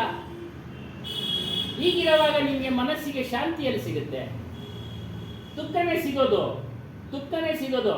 ಆದ್ದರಿಂದ ಈ ಒಂದು ದುಃಖ ನಿವಾರಣೆ ಆಗಬೇಕಾದ್ರೆ ಸಾವಿರಾರು ಪೂಜೆಗಳು ಮಾಡಿದ್ರು ನಿಮಗೆ ಈ ದುಃಖ ನಿವಾರಣೆ ಆಗೋದಿಲ್ಲ. ಯಾವುದೋ ನಿನ್ನಲ್ಲಿ ತುಂಬಿಕೊಂಡಿರ್ತಕ್ಕಂಥ ಕಾಮ, ಕ್ರೋಧ, ಲೋಭ, ಮೋಹಗಳಿಂದ ಉಂಟಾಗತಕ್ಕಂಥ ದುಃಖ ನಿವಾರಣೆ ಆಗೋದಿಲ್ಲ. ಸಾವಿರಾರು ಪೂಜೆ ಮಾಡಲಿ, ಜಪ, ತೀರ್ಥ, ಯಾವುದೇ ಒಂದು ದೇವತಾ ಆರಾಧನೆ ಯಾವುದನ್ನು ಮಾಡಿದ್ರೂ ಸಹ ನಿನಗೆ ಅದು ನಿವಾರಣೆ ಆಗೋದಿಲ್ಲ. ನೀನೇ ಚಿಂತನೆ ಮಾಡಿ ಅವುಗಳನ್ನ ಕಳ್ಕೊಳ್ಬೇಕು. ಅವುಗಳಿಂದ ಸಂತೋಷ ಸಿಗುತ್ತೆ, ಕ್ಷಣಿಕವಾದ ಸಂತೋಷ. ಅದನ್ನ ಹಾಗಾಗಿ ಹೇಳ್ತಾ ಇರ್ತೀವಿ, ಒಂದು ಪೂಜೆ ಮಾಡಿದ್ರೆ ಕ್ಷಣಿಕವಾದ ಸಂತೋಷ ಸಿಗುತ್ತೆ. ಮತ್ತು ಅದು ಆ ಕ್ಷಣ ಆದಮೇಲೆ ನಮಗೆ ಮತ್ತೆ ದುಃಖವನ್ನು ತಂದುಕೊಡುತ್ತೆ. ನಮ್ಮ ಮನಸ್ಸಲ್ಲಿ ಶಾಂತಿ ಉಂಟು ಮಾಡೋದಿಲ್ಲ ಅವು. ಹಾಗಾಗಿ ಮನಸ್ಸನ್ನು ಪರೀಕ್ಷೆ ಮಾಡು, ಮನಸ್ಸನ್ನು ನೋಡು. ಹಲವಾರು ವಿಕಾರಗಳಿಂದ ನೀನು ಆ ಮನಸ್ಸನ್ನು ದೂರ ಇಡಬೇಕು. ಕಾಮ, ಕ್ರೋಧ, ಸಾವಿರಾರು ವಿಕಾರಗಳು ಬರ್ತಾ ಇರ್ತವೆ. ಆಗಲೇ ಹೇಳಿದ್ರಲ್ಲ, ಅಲೆಗಳು ಬಂದಂಗೆ ಬರ್ತಾನೆ ಇರ್ತವೆ, ಒಂದು ಹೆಜ್ಜೆಗೂ ಬರ್ತಾ ಇರ್ತವೆ. ಅದನ್ನು ನೀನು ಗಮನಿಸಬೇಕು. ಅದನ್ನು ಗಮನಿಸೋ ವಿದ್ಯೆ ಯಾರು ಕೇಳಿಕೊಡು ಅಂದರೆ ಗುರುಗಳು. ಆ ಗುರುಗಳು ಬೇರೆ ಯಾರಿಂದಲೂ ಸಾಧ್ಯ ಇಲ್ಲ. ಇನ್ನೊಂದು ಉದಾಹರಣೆ ಕೊಡ್ತಾರೆ. ಯಾರೋ ಒಬ್ಬರಿಗೆ ತೊಂದರೆ ಕೊಟ್ಬಿಟ್ಟೆ, ಒಬ್ಬ ಮನುಷ್ಯ ಇನ್ನೊಬ್ಬನಿಗೆ ತೊಂದರೆ ಕೊಟ್ಬಿಟ್ಟ. ಆತನು ದುಃಖಕ್ಕೆ ಒಳಗಾದ. ಇವನಿಗೆ ಪಶ್ಚಾತ್ತಾಪ ಆಯಿತು, ಏನು ಮಾಡೋದು ಅಂತೇಳಿ ಪಶ್ಚಾತ್ತಾಪ ಆಯಿತು. ಆಗ ನೀನು ಬೇರೆ ಕಡೆ ಹೋಗಿ ಏನೋ ಒಂದು ಅಹಮ್ಮು, ಸ್ವಾಭಿಮಾನ, ಅವನ ಹತ್ರ ಹೋಗಿ ಮತ್ತೆ ಕ್ಷಮೆ ಕೇಳೋಕ್ಕಾಗೋದಿಲ್ಲ. ಅವಾಗ ಏನು ಮಾಡಿ ಬೇರೆ ಕಡೆ ಹೋಗಿ ಪೂಜೆ ಮಾಡಿದ್ರೆ ಅದು ನಿವಾರಣೆ ಆಗಿಲ್ಲ. ಅದೇ ವ್ಯಕ್ತಿ ಹತ್ರ ಹೋಗಿ ನಾನು ಮಾಡಿದ ತಪ್ಪಾಯ್ತಪ್ಪ ಅಂತ ಕೇಳಿದ್ರೆ ಅವನ ಮನಸ್ಸು ಶಾಂತಿ ಆಗುತ್ತೆ, ನಿನಗೂ ಮನಸ್ಸು ಇದಾಗುತ್ತೆ. ಹಾಗಾಗಿ ನಿನಗೆ ಶಾಂತಿ ಸಿಗಬೇಕಾದ್ರೆ ಈ ರೀತಿ ಬದಲಾವಣೆ ಮಾಡ್ಕೊಳ್ತಾ ಇರಬೇಕು. ಬದಲಾವಣೆ ಮಾಡ್ಕೊಳ್ಬೇಕು. ನೀನು ಅದನ್ನು ಬಿಟ್ಬಿಟ್ಟು ತೊಂದರೆ ಕೊಟ್ಬಿಟ್ಟು ಹೋಗಿ ಪೂಜೆ ಪುನಸ್ಕಾರಗಳನ್ನು ತೀರ್ಥಕ್ಷೇತ್ರಗಳನ್ನು ಸುತ್ತಬಿಟ್ರೆ ಅದು ನಿನ್ನ ಬಿಡೋದಿಲ್ಲ. ಇನ್ನು ಖಂಡಿತ ಇಟ್ಕೊಳ್ಳುತ್ತೆ. ಕರ್ಮಫಲ ಯಾವತ್ತಿಗೂ ಅನುಭವಿಸಬೇಕು. ಯಾರು ಏನು ಬಿಡುಗಡೆ ಮಾಡಿಸೋಕ್ಕೆ ಸಾಧ್ಯ ಇಲ್ಲ. ಅವ್ರವ್ರ ಕರ್ಮಗಳನ್ನು ಅವರವರೇ ಅನುಭವಿಸ್ಬಿಟ್ರು. ಉದಾಹರಣೆಗೆ ವಾಲಿಕತೆಯನ್ನು ಹೇಳ್ತಾರೆ. ವಾಲಿಕತೆ ಅವನು ಹೊಡೆದ್ಬಿಟ್ಟ ಮೋಸದಿಂದ. ಶ್ರೀರಾಮಚಂದ್ರ ಹೇಳ್ತಾನೆ ಅವನ್ನ, ನಿನ್ನ ಆದರ್ಶ ವ್ಯಕ್ತಿ ಅಂತ ಹೇಳ್ತಾರೆ, ಮೋಸದಿಂದ ಹೊಡೆದ್ಬಿಟ್ಟಲ್ಲ ಅಂತ. ಏನೋ ಸಂದರ್ಭ ಬಂತು ಆಯಿತು ಅಂತ ಹೇಳ್ತಾನೆ. ಅದನ್ನೆಲ್ಲ ಕತೆ, ದೊಡ್ಡ ಕತೆಗಳು ಹೇಳ್ತಾನೆ. ನಾನು ರಾವಣನ ನಾನು ತೊಟ್ಲಕ್ಕೆ ಕಟ್ಟಿದ್ದೆ, ನನ್ನ ಮಗನ ತೊಟ್ಲಕ್ಕೆ ಕಟ್ಟಿದ್ದೆ, ನನಗೊಂದು ಮಾತು ಹೇಳಿದರೆ ಸೀತೆನ ಬಿಡಿಸ್ಕೊಂಡು ಬಂದ್ಬಿಡ್ತಾ ಇದ್ದೆ ಅಂತ. ಪ್ರಾರಬ್ಧ ಕರ್ಮ ಹಂಗಿತ್ತು, ಅವನಿಂದ ಸಾಯಬೇಕಾಗಿತ್ತು, ಇವನಿಂದ ಸತ್ತೋದ. ಆದರೆ ಮುಯಿ ಹೇಳ್ತಾನೆ, ನಿನ್ನ ಮುಂದಿನ ಜನ್ಮದಲ್ಲಿ ನೀನು ನನ್ನ ಸಾಯಿಸಪ್ಪ. ನೋಡಿ ಕರ್ಮಫಲ ರಾಮನಿಗೂ ಬಿಟ್ಟಿಲ್ಲ, ಕೃಷ್ಣನಿಗೂ ಬಿಟ್ಟಿಲ್ಲ. ಹಾಗಾಗಿ ನೀನು ಯಾರಿಗಾರ ತೊಂದರೆ ಕೊಟ್ಟರೆ ಅವ್ರ ಹತ್ರ ಕ್ಷಮೆ ಕೇಳು. ತಪ್ಪಾಯ್ತು ಅವಾಗ ಅವನು ಕ್ಷಮಿಸ್ತಾನೆ. ಮನಸ್ಸಿನ ಪೂರ್ತಿ ಕ್ಷಮಿಸ್ತಾನೆ. ಅವಾಗ ನಿನಗೆ ಶಾಂತಿ ಸಿಗುತ್ತೆ. ಅದು ಬಿಟ್ಟು ನೀನು ಹಲವಾರು ದೇವತೆಗಳನ್ನು ಪೂಜೆ ಮಾಡಿದ್ರೆ ಏನೂ ಸಿಗೋದಿಲ್ಲ. ಮತ್ತು ನೈತಿಕತೆ, ಮನುಷ್ಯನಿಗೆ ಪ್ರತಿಯೊಬ್ಬನಿಗೂ ನೈತಿಕತೆ, ನೀತಿವಂತನಾಗಿರಬೇಕು. ಅದು ನಮ್ಮ ಮನಸ್ಸಿನಲ್ಲಿ ಧಾರಣೆ ಮಾಡ್ಕೊಳ್ಬೇಕು. ಒಂದು ಆದರ್ಶ ವ್ಯಕ್ತಿಯಾಗಿರಬೇಕು. ಆದರ್ಶ ಅಂದರೆ ಒಂದು ಕರುಣೆ, ಸತ್ಯ, ಶೀಲ, ಧರ್ಮ ಇವುಗಳನ್ನೆಲ್ಲ ಧಾರಣೆ ಮಾಡಿಕೊಂಡ್ರೆ ಅದು ಅವನನ್ನು ಕಾಪಾಡುತ್ತೆ. ಕಾಪಾಡೋದಿಲ್ಲ ಅಂತ ಕೆಲವು ಸಮಯದಲ್ಲಿ ಹೇಳ್ತಾರೆ. ಏನು ಮಾಡೋಕ್ಕಾಗೋದಿಲ್ಲ. ಅವನು ಪ್ರಾರಬ್ಧ ಕರ್ಮ, ಅವರಿಂದ ತೊಂದರೆ ಅನುಭವಿಸ್ಬೇಕು ಅನ್ನೋದಿರುತ್ತೆ, ತೊಂದರೆ ಅನುಭವಿಸ್ತಾನೆ. ತೊಂದರೆ ಅನುಭವಿಸ್ತಾನೆ. ಅದು ಅವನು ಪ್ರಾರಬ್ಧ ಕರ್ಮ. ಇವನು ಬೇರೆ ಹಿಂದಿನ ಜನ್ಮದಲ್ಲಿ ಕೊಟ್ಟಿರ್ತಾನೆ ತೊಂದರೆ, ಈಗ ಬರುತ್ತೆ. ಈಗ ಒಳ್ಳೆಯವನಾಗಿದ್ದರೆ ಹಿಂದಿಂದ ಯಾರು ತಗೊಳ್ತಾರೆ? ಹಿಂದಿಂದ ಯಾರು ತಗೊಳ್ಳೋರು ಯಾರು ಇಲ್ವಲ್ಲ. ಇವನೇ ಅನುಭವಿಸ್ಬೇಕು. ಅದರ ಅನುಭವಿಸಿನೇ ತಿರಬೇಕು. ಮತ್ತು ಪ್ರಕೃತಿಗಳಲ್ಲೂ ನಿಯಮ ಇದೆ. ಮನುಷ್ಯನು ನಿಯಮವನ್ನು ತನಗೆ ತಾನೇ ಅಳವಡಿಸ್ಕೊಳ್ಬೇಕು. ಗುರುಗಳು ಹೇಳ್ತಾರೆ, ಒಳ್ಳೆಯ ಆದರ್ಶ ವ್ಯಕ್ತಿಗಳು ಕಥೆಗಳನ್ನ ಓದ್ತಾ ಇರ್ತೀವಿ, ಅವುಗಳನ್ನೆಲ್ಲ ನಾವೇ ಅಳವಡಿಸ್ಕೊಳ್ಬೇಕು. ನಾವೇ ಶಿಸ್ತಿಗೆ ಒಳಪಡಿಸ್ಕೊಳ್ಬೇಕು. ಸ್ಕೂಲ್ನಲ್ಲಿ ಶಿಸ್ತು ಹೇಳ್ಕೊಡ್ತಾರೆ. ಕೆಲವರು ಪಾಲನೆ ಮಾಡೋದಿಲ್ಲ, ಕೆಲವರು ಪಾಲನೆ ಮಾಡ್ತಾರೆ. ತದನಂತರ ವಿವೇಕ ಬಂದ ಮೇಲೆ ತನಗೆ ತಾನೇ ಮನುಷ್ಯ ಶಿಸ್ತನ್ನು ಅಳವಡಿಸ್ಕೊಳ್ತಾನೆ. ನಾವು ಈ ರೀತಿಯಲ್ಲೇ ಹೋಗಬೇಕು. ಆಗ ನೋಡಿ, ಇದು ನೈತಿಕತೆಯ ಮೂಲ ಮನಸ್ಸಿಗೆ ಬರಬೇಕು. ಮನಸ್ಸಿಗೆ ಬರದೆ ಹೊರತು ಯಾವುದೂ ಸಾಧ್ಯ ಇಲ್ಲ. ಈ ರೀತಿಯಾಗಿ ಭೌತಿಕ ಕ್ಷೇತ್ರದಲ್ಲಿ ಅದರದೇ ಆದಂಥ ವಿಧಿಗಳು ಇದ್ದಾವೆ. ಚಲನೆ, ಗತಿ ಅಂದರೆ ಚಲನೆ, ಗಾಳಿ ಬೀಸೋದು, ಬೆಂಕಿ ಉರಿಯೋದು, ಎಲ್ಲವೂ ಅವುಗಳ ಒಂದು ಧರ್ಮ, ಸ್ವಭಾವ, ಚಲನೆ. ಈ ರೀತಿಯಾಗಿ ಬೆಂಕಿ ಒಟ್ಕೊಂಡು ಉರಿತಾ ಇರುತ್ತೆ ಕಾಡಿನಲ್ಲಿ. ಒಳ್ಳೆ ಮರಗಳನ್ನು ಸುಡುತ್ತೆ, ಕೆಟ್ಟ ಮರಗಳನ್ನು ಸುಡುತ್ತೆ. ಒಟ್ಟಾರೆ ಅವು ಚಲನೆ ಅಂಟ್ಕೊಂಡು ಹೋಗ್ತಾ ಇರುತ್ತೆ. ಒಂದ್ಸರಿ ಅಂಟಿದ ಮೇಲೆ ಆಗೋಯ್ತು. ಆ ರೀತಿಯಾಗಿ ಗಾಳಿನೂ ಸಹ ಅಷ್ಟೇ, ಯಾರು ನಿಲ್ಸೋಕ್ಕಾಗಲ್ಲ, ಹೋಗ್ತಾ ಇರುತ್ತೆ ಬೀಸ್ಕೊಂಡು. ಬೇಕಾದ್ರೆ ಒಂದು ಬೆಲೂನಲ್ಲಿ ನಿಲ್ಲಿಸ್ಬೋದು, ಎಷ್ಟೋ ದಿವಸ ಕ್ರಮೇಣ ಅದರಲ್ಲೂ ಹೊರಟೋಗ್ಬಿಡುತ್ತವೆ. ಅದಕ್ಕೆ ಹೇಳ್ತಾರೆ, ಗಾಳಿಯನ್ನಾದರೂ ಒಂದು ಕ್ಷಣ ನಿಲ್ಲಿಸ್ಬೋದು, ಆದರೆ ಈ ಒಂದು ಮನಸ್ಸನ್ನು ನಿಲ್ಲಿಸೋಕ್ಕಾಗ್ತಾ ಇಲ್ಲಪ್ಪ. ಚಪಲ ಮನಸ್ಸು. ಗುರುದೇವ, ನಿನ್ನ ಒಂದು ಆಶೀರ್ವಾದ, ನಿನ್ನ ಕೃಪೆ ನನ್ನ ಮೇಲೆ ಇರಲಿ ಅಂತೇಳಿ ಒಂದು ಹಾಡಿನಲ್ಲೂ ಸಹ ಇದೆ. ಅದಕ್ಕೆ ಹೇಳ್ತಾರೆ, ಈ ಮನವೆಂಬ ಮರ್ಕಟವು ತನುವೆಂಬ ವೃಕ್ಷವನೇರಿ ವಿಷಯಗಳೆಂಬ ಫಲಗಳನ್ನು ಗ್ರಹಿಸುತ್ತಾ ಭವದತ್ತ ಮುಖ ಮಾಡಿ ಹೋಗುತ್ತಿದೆ ನೋಡ. ಈ ಮನವೆಂಬ ಮರ್ಕಟವನ್ನು ತಮ್ಮ ನೆನೆವೆಂಬ ಪಾಶದಲ್ಲಿ ಕಟ್ಟಿ ಏನನ್ನು ಉಳಿಸಿಕೊಳ್ಳಯ್ಯ ಅಖಂಡೇಶ್ವರ ಅಂತ. ಏನು, ಮನಸ್ಸು ಒಂದು ಕೋತಿ ಇದ್ದಾಗೆ. ಒಂದು ಮರದಲ್ಲಿ ಅನೇಕ ಎಲ್ಲ ರೆಂಬೆಗಳಲ್ಲೂ ಫಲಗಳು, ಹಣ್ಣುಗಳು ಬಿಟ್ಟಿರ್ತವೆ. ಮರ ಕೋತಿ ಹತ್ತಿದ ಮೇಲೆ ಆ ಕಡೆಯಿಂದ ಈ ಕಡೆಗಿಂದ ಒಂದು ಕಡೆ ನಿಲ್ಲೋದಿಲ್ಲ. ಕೋತಿ ಎಗರ್ತಾ ಇರುತ್ತೆ, ಕೊಂಬೆ ಎಗರ್ತಾ ಇರುತ್ತೆ. ಅದೇ ರೀತಿ ಮನಸ್ಸು ತನುವೆಂಬ ವೃಕ್ಷವನೇರಿ, ಈ ದೇಹ ಎಂಬ ವೃಕ್ಷ ಏರಿ ವಿಷಯಗಳೆಂಬ ಫಲಗಳರಿಸುತ್ತಾ 5 ವಿಷಯಗಳು, ಶಬ್ದ, ಸ್ಪರ್ಶ, ರೂಪ, ರಸ, ಗಂಧ. ಈ ರೀತಿಯಾಗಿ 5 ಕೊಂಬೆಗಳ ಕಡೆ ಓಡಾಡ್ತಾ ಇದೆಯಪ್ಪ ಮನಸ್ಸೆಂಬ ಕೋತಿ. ವಿಷಯಗಳೆಂಬ ಫಲಗಳನ್ನು ಗ್ರಹಿಸುತ್ತಾ ಭವದತ್ತ ಮುಖ ಮಾಡಿ ಹೋಗುತ್ತಿದ್ದ ನೋಡ. ಭವ ಅಂದರೆ ಸಂಸಾರ, ಹುಟ್ಟು ಸಾವು, ಇವುಗಳ ಕಡೆ ಮುಖ ಮಾಡಿ ಹೋಗ್ತಾ ಇದೆ ನೋಡಪ್ಪ ಗುರುದೇವ. ನೀನು ನಿಮ್ಮ ನೆನೆವೆಂಬ ಪಾಶದಲ್ಲಿ ಏನನ್ನು ಕಟ್ಟಿ ಉಳಿಸಿಕೊಳ್ಳಯ್ಯ. ನಿಮ್ಮ ನೆನೆವೆಂಬ ನಿನ್ನನ್ನು ಸ್ಮರಣೆ ಮಾಡೋ ಹಾಗೆ ನಮ್ಮ ಮಾಡೋ. ಮನಸ್ಸು ನಿನ್ನ ಸ್ಮರಣೆ, ಆಗಲೇ ಹೇಳಿದ್ರು ಸ್ಮರಣೆ ಮಾಡಬೇಕು ಅಂತ. ಗುರು ಸ್ಮರಣೆ, ಗುರುವಿನ ಸ್ಮರಣೆ ಯಾವಾಗಲೂ ಮಾಡೋ ಹಾಗೆ ನಿನ್ನ ಪಾಶದಲ್ಲಿ ನನ್ನನ್ನು ಉಳಿಸಿಕೊಳ್ಳಯ್ಯ. ನೀನೇ ಉಳಿಸ್ಕೊಳ್ಬೇಕು. ಅದಕ್ಕೆ ಗುರುವಿನನ್ನು ಆಶ್ರಯಿಸಬೇಕು. ಈ ರೀತಿಯಾಗಿ ನಮ್ಮ ಮನಸ್ಸನ್ನು ನಿಯಂತ್ರಣದಲ್ಲಿ ಇಟ್ಕೊಳ್ಳೋಕ್ಕೆ ಒಂದು ಮಾರ್ಗ ಏನು ಅಂದರೆ ಗುರುಸ್ಮರಣೆ. ಇನ್ನು ಭೌತಿಕ ಗತಿವಿಧಿಗಳನ್ನು ಏನೂ ಬದಲಾವಣೆ ಮಾಡ್ಕೊಳ್ಳೋಕ್ಕಾಗೋದಿಲ್ಲ. ಬದಲಾವಣೆ ಮಾಡೋದಕ್ಕೂ ಆಗೋದಿಲ್ಲ. ಅದು ಧರ್ಮ. ಆದರೆ ಮನುಷ್ಯನ ಧರ್ಮ ಏನು ಅಂದರೆ, ನಾನು ನೀತಿವಂತನಾಗಿರ್ಬೇಕಪ್ಪ, ಗುರುಭಕ್ತನಾಗಿರಬೇಕು, ಸಾಧನೆ ಮಾಡಬೇಕು. ಏನೀಗ ಸಾಧನೆ? ಹುಟ್ಟು ಸಾಳು ಬಂಧನದಿಂದ ಬಿಡುಗಡೆ ಆಗೋದಕ್ಕೆ ಸಾಧನೆ ಮಾಡಬೇಕು. ಇದರಿಂದ ಈ ನಿಯಮಗಳನ್ನು ನೀವು ತಿಳ್ಕೊಳ್ಳಿ, ಈ ನಿಯಮಗಳನ್ನು ತಿಳ್ಕೊಳ್ಳಿ. ಮತ್ತು ಪೂಜೆ ಮಾಡೋದು ಒಂದು ಧರ್ಮ, ನಮಾಜ್ ಮಾಡೋದು ಒಂದು ಧರ್ಮ. ಆದರೆ ನಿಜವಾದ ಧರ್ಮ ಯಾವುದು ಅಂದರೆ, ನಿನ್ನ ಮನಸ್ಸನ್ನು ಯಾವಾಗಲೂ ನೋಡ್ತಾ ಇರು. ಹೇಳ್ತಾ ನೋಡಿ, ಸಚ್ಚಾ ಧರ್ಮಿ ವಹೈ ಜೋ ಅಪನೆ ಮನ್ ಕೋ ಸದೈವ್ ದೇಖ್ತಾ ಹೈ. ತನ್ನ ಮನಸ್ಸನ್ನು ಯಾವಾಗಲೂ ಅದ್ರ ಕಡೆಗೆ ಗಮನ ಕೊಟ್ಟು ನೋಡ್ತಾ ನೋಡ್ತಾ ಅದನ್ನ ಮೋಕ್ಷದ ಕಡೆ ತೆಗೆದುಕೊಂಡು ಹೋಗೋದು ನಿಜವಾದ ಧರ್ಮವಂತನ ಕೆಲಸ. ಇನ್ನೆಲ್ಲ ಆಚೆ ಕಡೆ ಧರ್ಮ ಅದನ್ನೇನು ಮಾಡೋಕ್ಕಾಗೋದಿಲ್ಲ, ಆಚರಣೆ ಅವ್ರನ್ನ ನಾವು ಹೇಳೋದಕ್ಕೂ ಆಗೋದಿಲ್ಲ, ಅವರವರ ಒಂದು ಅಭಿಪ್ರಾಯಗಳು.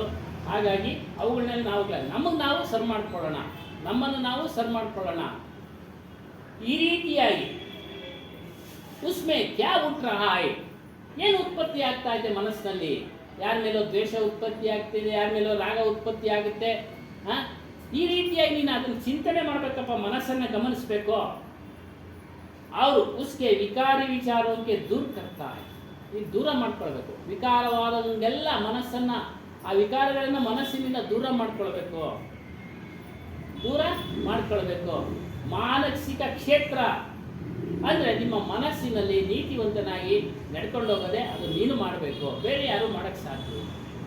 ಹಲವಾರು ಗ್ರಂಥಗಳನ್ನು ಹೇಳ್ಬೋದು, ಓದಬಹುದು. ಆದರೆ ಮನುಷ್ಯ ತನಗೆ ತಾನೇ ಬದಲಾವಣೆ ಆಗಬೇಕು. ಗುರು ಪ್ರೇರಣೆ, ಈ ರೀತಿ ಹೋಗು, ಈ ರೀತಿ ಹೋಗು ಅಂತೇಳಿ ಇಲ್ಲ. ಅವ್ರು ಏನೇನು ಬೇಕೋ ಎಲ್ಲ ವಿಚಾರಗಳನ್ನು ತಿಳಿಸ್ತಾರೆ, ರಹಸ್ಯವಾದ ವಿಚಾರಗಳನ್ನು ತಿಳಿಸ್ತಾರೆ, ಶರೀರದ ವಿಚಾರಗಳನ್ನು ತಿಳಿಸ್ತಾರೆ, ಎಲ್ಲವನ್ನ ತಿಳಿಸ್ತಾರೆ. ಬದಲಾವಣೆ ಆಗೋದು ಶಿಷ್ಯನ ಕರ್ತವ್ಯ, ಶಿಷ್ಯನ ಕರ್ತವ್ಯ.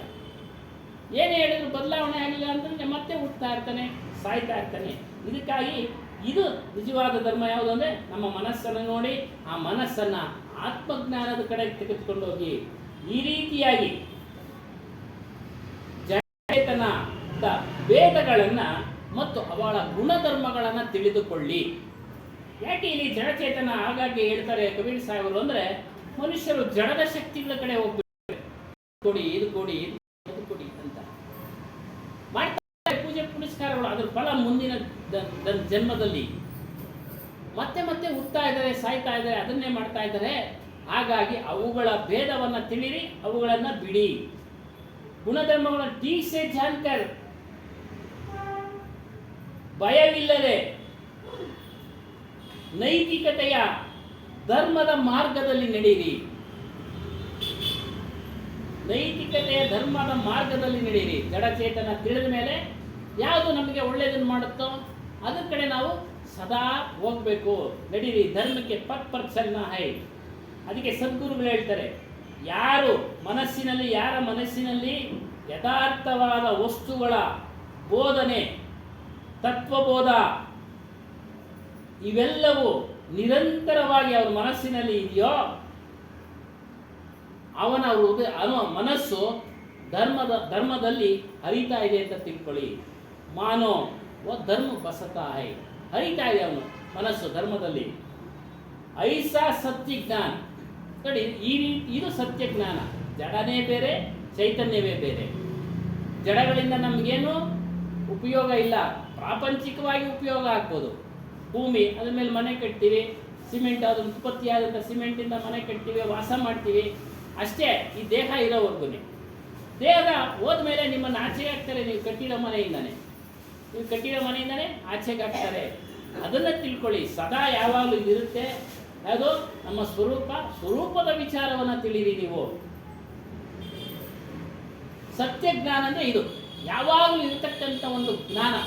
ಯಾವಾಗಲೂ ಇರತಕ್ಕಂಥ ವಸ್ತು ಯಾವುದು ಅಂದರೆ ನಮ್ಮ ಸ್ವರೂಪ, ನಮ್ಮ ಆತ್ಮ, ನಮ್ಮ ಚೈತನ್ಯ, ಇವುಗಳು. ಇದನ್ನ ತಿಳಿರಿ. ಇದನ್ನ ಯಾವಾಗ ತಿಳಿತಾನೋ ಅವನು ಆತ್ಮಾರಾಮನ ಚಿಂತನೆಯಲ್ಲಿದ್ದಾನೆ. ಆ ಆತ್ಮಾರಾಮ ಅರಿವು ಎಂಬ ಈಗಿನ ಅದನ್ನು ಉಪಯೋಗಿಸ್ಕೊಳ್ತಾ ಇರ್ತಾನೆ. ಇದು ಸತ್ಯಜ್ಞಾನ. ಅರಿವು ಎಂಬ ಜ್ಞಾನವನ್ನು ಎಲ್ಲ ವಿಚಾರಗಳಿಗೆ ಉಪಯೋಗಿಸ್ಕೊಂಡು ಅಸತ್ಯವಾದದ್ದನ್ನೆಲ್ಲವನ್ನ ಕಳೀತಾನೆ, ಸತ್ಯವಾದದನ್ನು ತೆಗೆದುಕೊಳ್ತಾನೆ. ಇದು ರಾಮ ಕಸೋಟಿ. ಕಸೋಟಿ ಅಂದರೆ ಓರೆಗಲ್ಲು, ರಾಮ ಅಂದರೆ ಆತ್ಮ, ಅರಿವು. ಅರಿವಿನಿಂದ ಈ ಓರೆಗಲ್ಲಂತೆ ಅದನ್ನು ಉಪಯೋಗಿಸ್ಕೊಂಡು ಅಸತ್ಯವನ್ನೆಲ್ಲ ಕಳೀತಾನೆ. ಅಸತ್ಯವನ್ನೆಲ್ಲ ಧಾರಣೆ ಮಾಡ್ಕೊಳಲ್ಲ. ಯಾರು ಸತ್ಯವನ್ನು ಧಾರಣೆ ಮಾಡ್ಕೊಳ್ತಾರೋ ಅವರು ಧರ್ಮವಂತರು. ರಾಮ್ ಅಪನ ಚೇತನ ಸ್ವರೂಪ ಹೈ. ರಾಮ್ ಅಂದ್ರೆ ಇನ್ಯಾರು ಇಲ್ಲ, ಅವನು ನಿಮ್ಮ ಚೇತನ ಸ್ವರೂಪ, ನಮ್ಮ ಚೇತನ ಸ್ವರೂಪ, ನಮ್ಮ ಅಂತರಾತ್ಮ.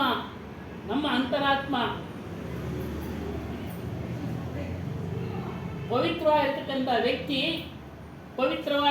ವ್ಯಕ್ತಿ ತನ್ನ ಅಂತರಾತ್ಮದ ಶಬ್ದವನ್ನ ಕೇಳ್ತಾ ಇರ್ತಾನೆ. ಏನಾದ್ರ ಅರ್ಥ ಅಂದ್ರೆ ತನ್ನ ಅರಿವಿನ ಮೂಲಕ ಎಲ್ಲವನ್ನ ಅರಿತಾ ಇರ್ತಾನೆ. ಅದೇ ಶಬ್ದ. ಇದು ಸರಿ ಇಲ್ಲ, ಇದಿಲ್ಲ, ಬೇರೆ ಏನೋ ಶಬ್ದ ಬರಲ್ಲ,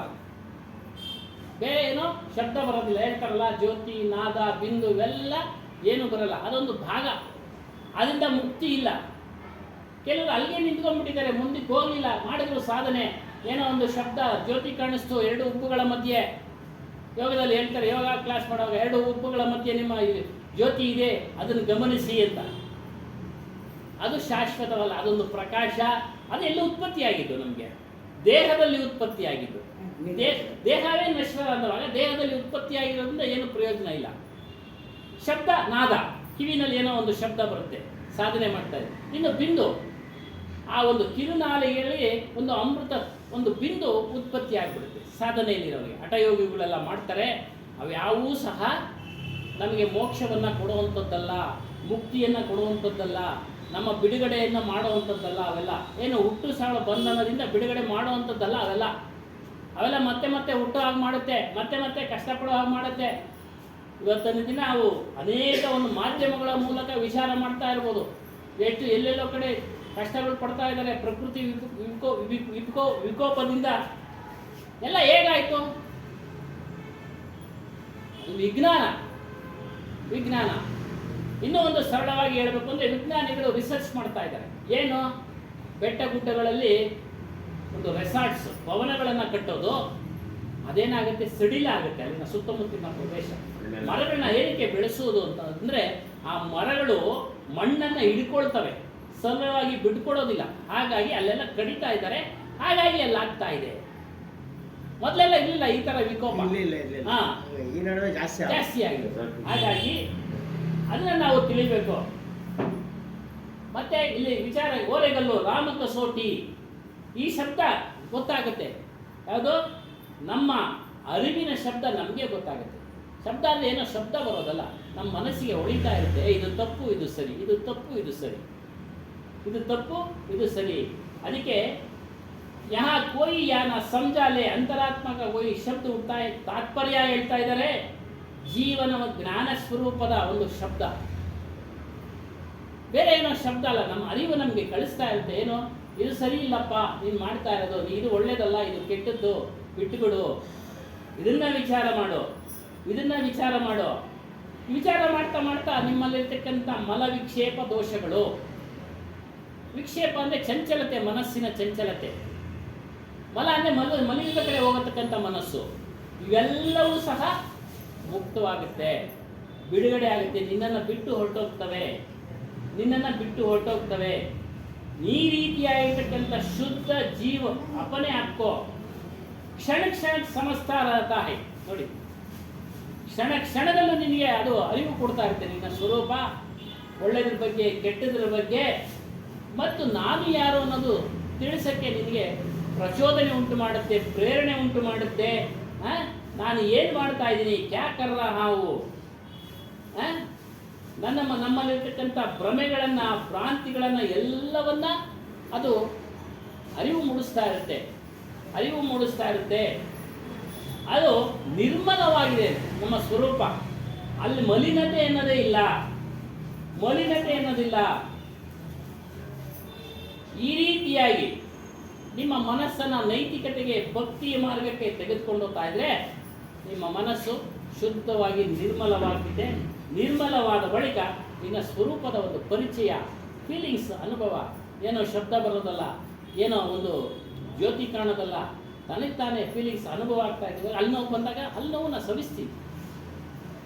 ನೋವಪ್ಪ, ನೋವು ಅಂತೇಳಿ ಆ ನೋವನ್ನು ಬೇರೆಯವ್ರಿಗೆ ಗೊತ್ತಾಗಬೇಕಲ್ಲ, ಗೊತ್ತಾಗದೆ ನಾವು ಹೇಳಿದ್ರೆ ನೋವು, ಏನೋ ನೋವು ಅಂತ ಅವನು ಅಷ್ಟೇ. ತನಗೆ ಬಂದಾಗ ಆ ನೋವಿನ ಅರಿವು ಗೊತ್ತಾಗುತ್ತೆ.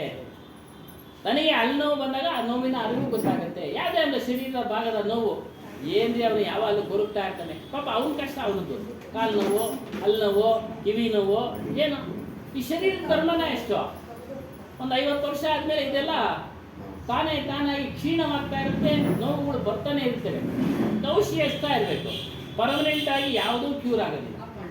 ಮಂಡಿ ನೋವಂತೂ ಆಪ್ರೇಷನ್ ಮಾಡಿದ್ರು ಅವ್ರಿಗೆ ಅಷ್ಟಕ್ಕಷ್ಟೇ. ಕೆಲವರು ಸಕ್ಸಸ್ ಆಗುತ್ತೆ, ಕೆಲವ್ರಿಗೆ ಆಗೋದಿಲ್ಲ.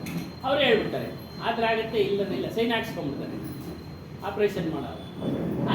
ನೋಡಪ್ಪ ಆದ್ರೆ ಆಗ್ಬೋದು ಸಕ್ಸಸ್ಸು, ಇಲ್ಲ ಅಂದಿಲ್ಲ. ಅದು ನಿಮ್ಮ ದೇಹದ ಪ್ರಕೃತಿ ಮೇಲೆ ಅವಲಂಬಿಸಿದೆ. ಹಿಂಗೆ ಹೇಳ್ಬಿಡ್ತಾರೆ. ದೇಹದ ಪ್ರಕೃತಿ ಅಂದರೆ ಅದು ಧರ್ಮ, ದೇಹದ ಧರ್ಮ ಅಷ್ಟೇ. ಅದು ಕ್ಷೀಣಿಸೋದೇ ಧರ್ಮ. ದೇಹ ಅದು ಅಭಿವೃದ್ಧಿ ಆಗೋದಿಲ್ಲ. ಬಾಲ್ಯದಲ್ಲಿದ್ದಾಗ ಅಭಿವೃದ್ಧಿ ಆಯಿತು ಒಂದು ವಯಸ್ಸಿನವರೆಗೂ. ಕೆಲವ್ರಿಗೆ ಆಗೋದಿಲ್ಲ, ಬಾಲ್ಯದಿಂದಲೂ ಆಗೋದಿಲ್ಲ, ಶರೀರ ಅಭಿವೃದ್ಧಿ ಆಗೋದಿಲ್ಲ. ಕೆಲವ್ರಿಗೆ ಆಗುತ್ತೆ. ಅದು ದೇಹದ ಧರ್ಮ. ಮನಸ್ಸಿನ ಧರ್ಮವನ್ನು ನಾವು ಪಾಲನೆ ಮಾಡ್ಕೊಬೇಕು. ನೈತಿಕತೆಯನ್ನು ನಾವು ಪಾಲನೆ ಮಾಡ್ಕೊಳ್ಬೇಕು. ಸ್ವರೂಪವನ್ನು ನಾವು ತಿಳಿಬೇಕು. ಜೋ ರೇ ಕಸಾವೈ ಅಂತೈ ಜಾಯಿ ಸ ಬಾವರ್ ಆಪುಹಿ ಬೌರಾಯಿ. ಇದರಂತ ಹೇಳ್ತಾರೆ, ಪರೀಕ್ಷೆ ಮಾಡಪ್ಪ. ನೀನು ಎಲ್ಲ ವಸ್ತುಗಳನ್ನು ಪರೀಕ್ಷೆ ಮಾಡು. ಏನು ಇವುಗಳಿಂದ ನಮಗೆ ಒಳ್ಳೇದಾಗ್ತಾ ಇದೆಯಾ ಇಲ್ಲವಾ? ಕಾಲ್ಪನಿಕ ದೇವಿ ದೇವತಾದಿಗಳಿಂದ ನಮಗೆ ಶಾಶ್ವತವಾದ ಶಾಂತಿ ಸಿಗ್ತಾ ಇದೆಯಾ ಇಲ್ಲವಾ? ಇದನ್ನ ನೀನು ಮಾಡು. ಅದು ಬಿಟ್ಬಿಟ್ಟು ನಾನು ಅಲ್ಪಜ್ಞನೋ, ನಾನು ಏನಿಗೂ ಕೆಲಸಕ್ಕೆ ಬರ್ತಾ ಇಲ್ಲವನು ಅಂತೇಳಿ ಯಾವುದೋ ಒಂದು ಜಡಶಕ್ತಿಯ ಮುಂದೆ ಮಂಡಿ ಕುಳಿತುಕೊಂಡು ಎಷ್ಟೇ ಕೂಗಿದ್ರು ಏನು ಪ್ರಯೋಜನ ಇಲ್ಲ. ಅದನ್ನು ಬಿಟ್ಟು ನೀನು ಉದ್ದೇಶ ಏನು ಸುಖವಾಗಿರಬೇಕು ಅನ್ನೋ ಉದ್ದೇಶ ಆಯ್ತಲ್ಲ, ಅದರ ಮರ್ಮವನ್ನು ತಿಳಿದು ಅದ್ರ ಕಡೆಗೆ ಹೋಗು. ಅದ್ರ ಮರ್ಮ ಶಾಶ್ವತವಾಗಿ ಸುಖವಾಗಿರೋದಕ್ಕೆ ನಾನು ಏನು ಮಾಡಬೇಕು ಅಂತ ಅದನ್ನೇ ಬುದ್ಧನು ಮಾಡಿದ್ದು. ಹೊರಗಡೆ ಬಂದ, ಆಕಸ್ಮಿಕವಾಗಿ ಸಾರ್ಥಿ ಜೊತೆ ವಾಯುವಾರ ನೋಡ್ದ, ರೋಗಿ ನೋಡ್ದ, ಮರಣದಿಂದ ಅವನ ಮರಣ ಹೊಂದಿದ ವ್ಯಕ್ತಿಯನ್ನು ನೋಡ್ದ. ಏನು ಇದೆಲ್ಲ ಅಂದ ಸಾರ್ಥಿನ? ದೇಹದ ಧರ್ಮನಪ್ಪ ಇವೆಲ್ಲ, ದೇಹದ ಧರ್ಮ. ಹಂಗಾರೆ ನನಗೂ ಬರುತ್ತಾ? ನಿನಗೂ ಬರುತ್ತೆ, ನಿಮ್ಮ ಅಪ್ಪನಿಗೂ ಬರುತ್ತೆ. ಮುಗೀತು. ಏನೋ ಮರಣ ನನಗೂ ಆಗುತ್ತಾ? ಹೌದು. ವೃದ್ಧಾಪ್ಯ ನನಗೂ ಆಗುತ್ತಾ? ಹೌದು. ಕಾಯಿಲೆ ಬಂದೇ ಬರುತ್ತೆ. ಅದು ಆಗ ಇದ್ರ ಮೂಲನ ಹುಡುಕ್ಬೇಕು ಅಂತೇಳಿ ಅವನು ಮನೆ ಬಿಟ್ಟು ರಾತ್ರಿ ಮನೆ ಬಿಟ್ಟು ಶೋಧನೆ ಮಾಡಿ ಹೊರಟೋದಾಗ ಜ್ಞಾನವನ್ನು ಪಡೆದ ಮೇಲೆ ಬೋಧನೆ ಮಾಡ್ತಾನೆ. ಇದೆಲ್ಲ ಸಹಜ. ಇದರಿಂದ ಬಿಡುಗಡೆ ಆಗ್ಬೇಕಾದ್ರೆ ನೀನು ಜ್ಞಾನ ತಿಳಿಬೇಕು, ಆತ್ಮನನ್ನು ತಿಳಿಬೇಕು ಅಂತ ಅವನು ಸಹ ಬೋಧನೆ ಮಾಡ್ತಾನೆ. ಅವನದೇ ಆದಂಥ ನಿಯಮಗಳು ಅದನ್ನೇ ಹೇಳಿದ. ಆಸೆ ಬಿಡಬೇಡಿ, ಅವೇ ಮೂಲ. ಆಸೆಯೇ ಮೂಲ, ದುಃಖಕ್ಕೆ ಮೂಲ ಕಾರಣ ಅಂತ ಅವನು. ಆಸೆ ಇರಬೇಕು, ಅತಿಯಾದ ಆಸೆ ಇರಬಾರ್ದು.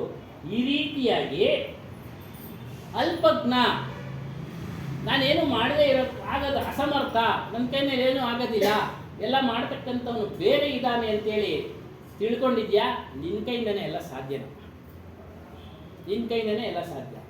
ಆಗಲಿ ನಾನು ಯಾರು ಕಂಡುಹಿಡಿತಾ ಇರೋದೆಲ್ಲ ವಿಜ್ಞಾನದ ವಸ್ತುಗಳನ್ನು ಮನುಷ್ಯರೇ ಕಂಡುಹಿಡಿತಾರೆ. ಅವರವರ ಪ್ರಾಣಾರ್ಥ ಕರ್ಮ, ಅವರವರು ಒಂದು ಸಂಸ್ಕಾರ, ಚಿಂತನೆ ಮಾಡ್ತಾರೆ ಒಂದು ವಸ್ತುವಿನ ಬಗ್ಗೆ. ಬುದ್ಧನ ಚಿಂತನೆ ಮಾಡುತ್ತಲ್ಲ ಹಾಗೆ. ಎಲೆಕ್ಟ್ರಿಕ್ ದೀಪ ಕಂಡುಹಿಡಿಬೇಕು ಅಂತ ಅನ್ನಿಸ್ತು. ಯಾರೋ ಒಬ್ಬ ವಿಜ್ಞಾನಿಗೆ 100 ಸಲ ಪ್ರಯತ್ನ ಪಡ್ತಾನೆ, 100 ಸಲ ಫೇಲ್ ಆಗ್ತಾನೆ, 101ನೇ ಸಲ ಪಾಸ್ ಆಗ್ತಾನೆ.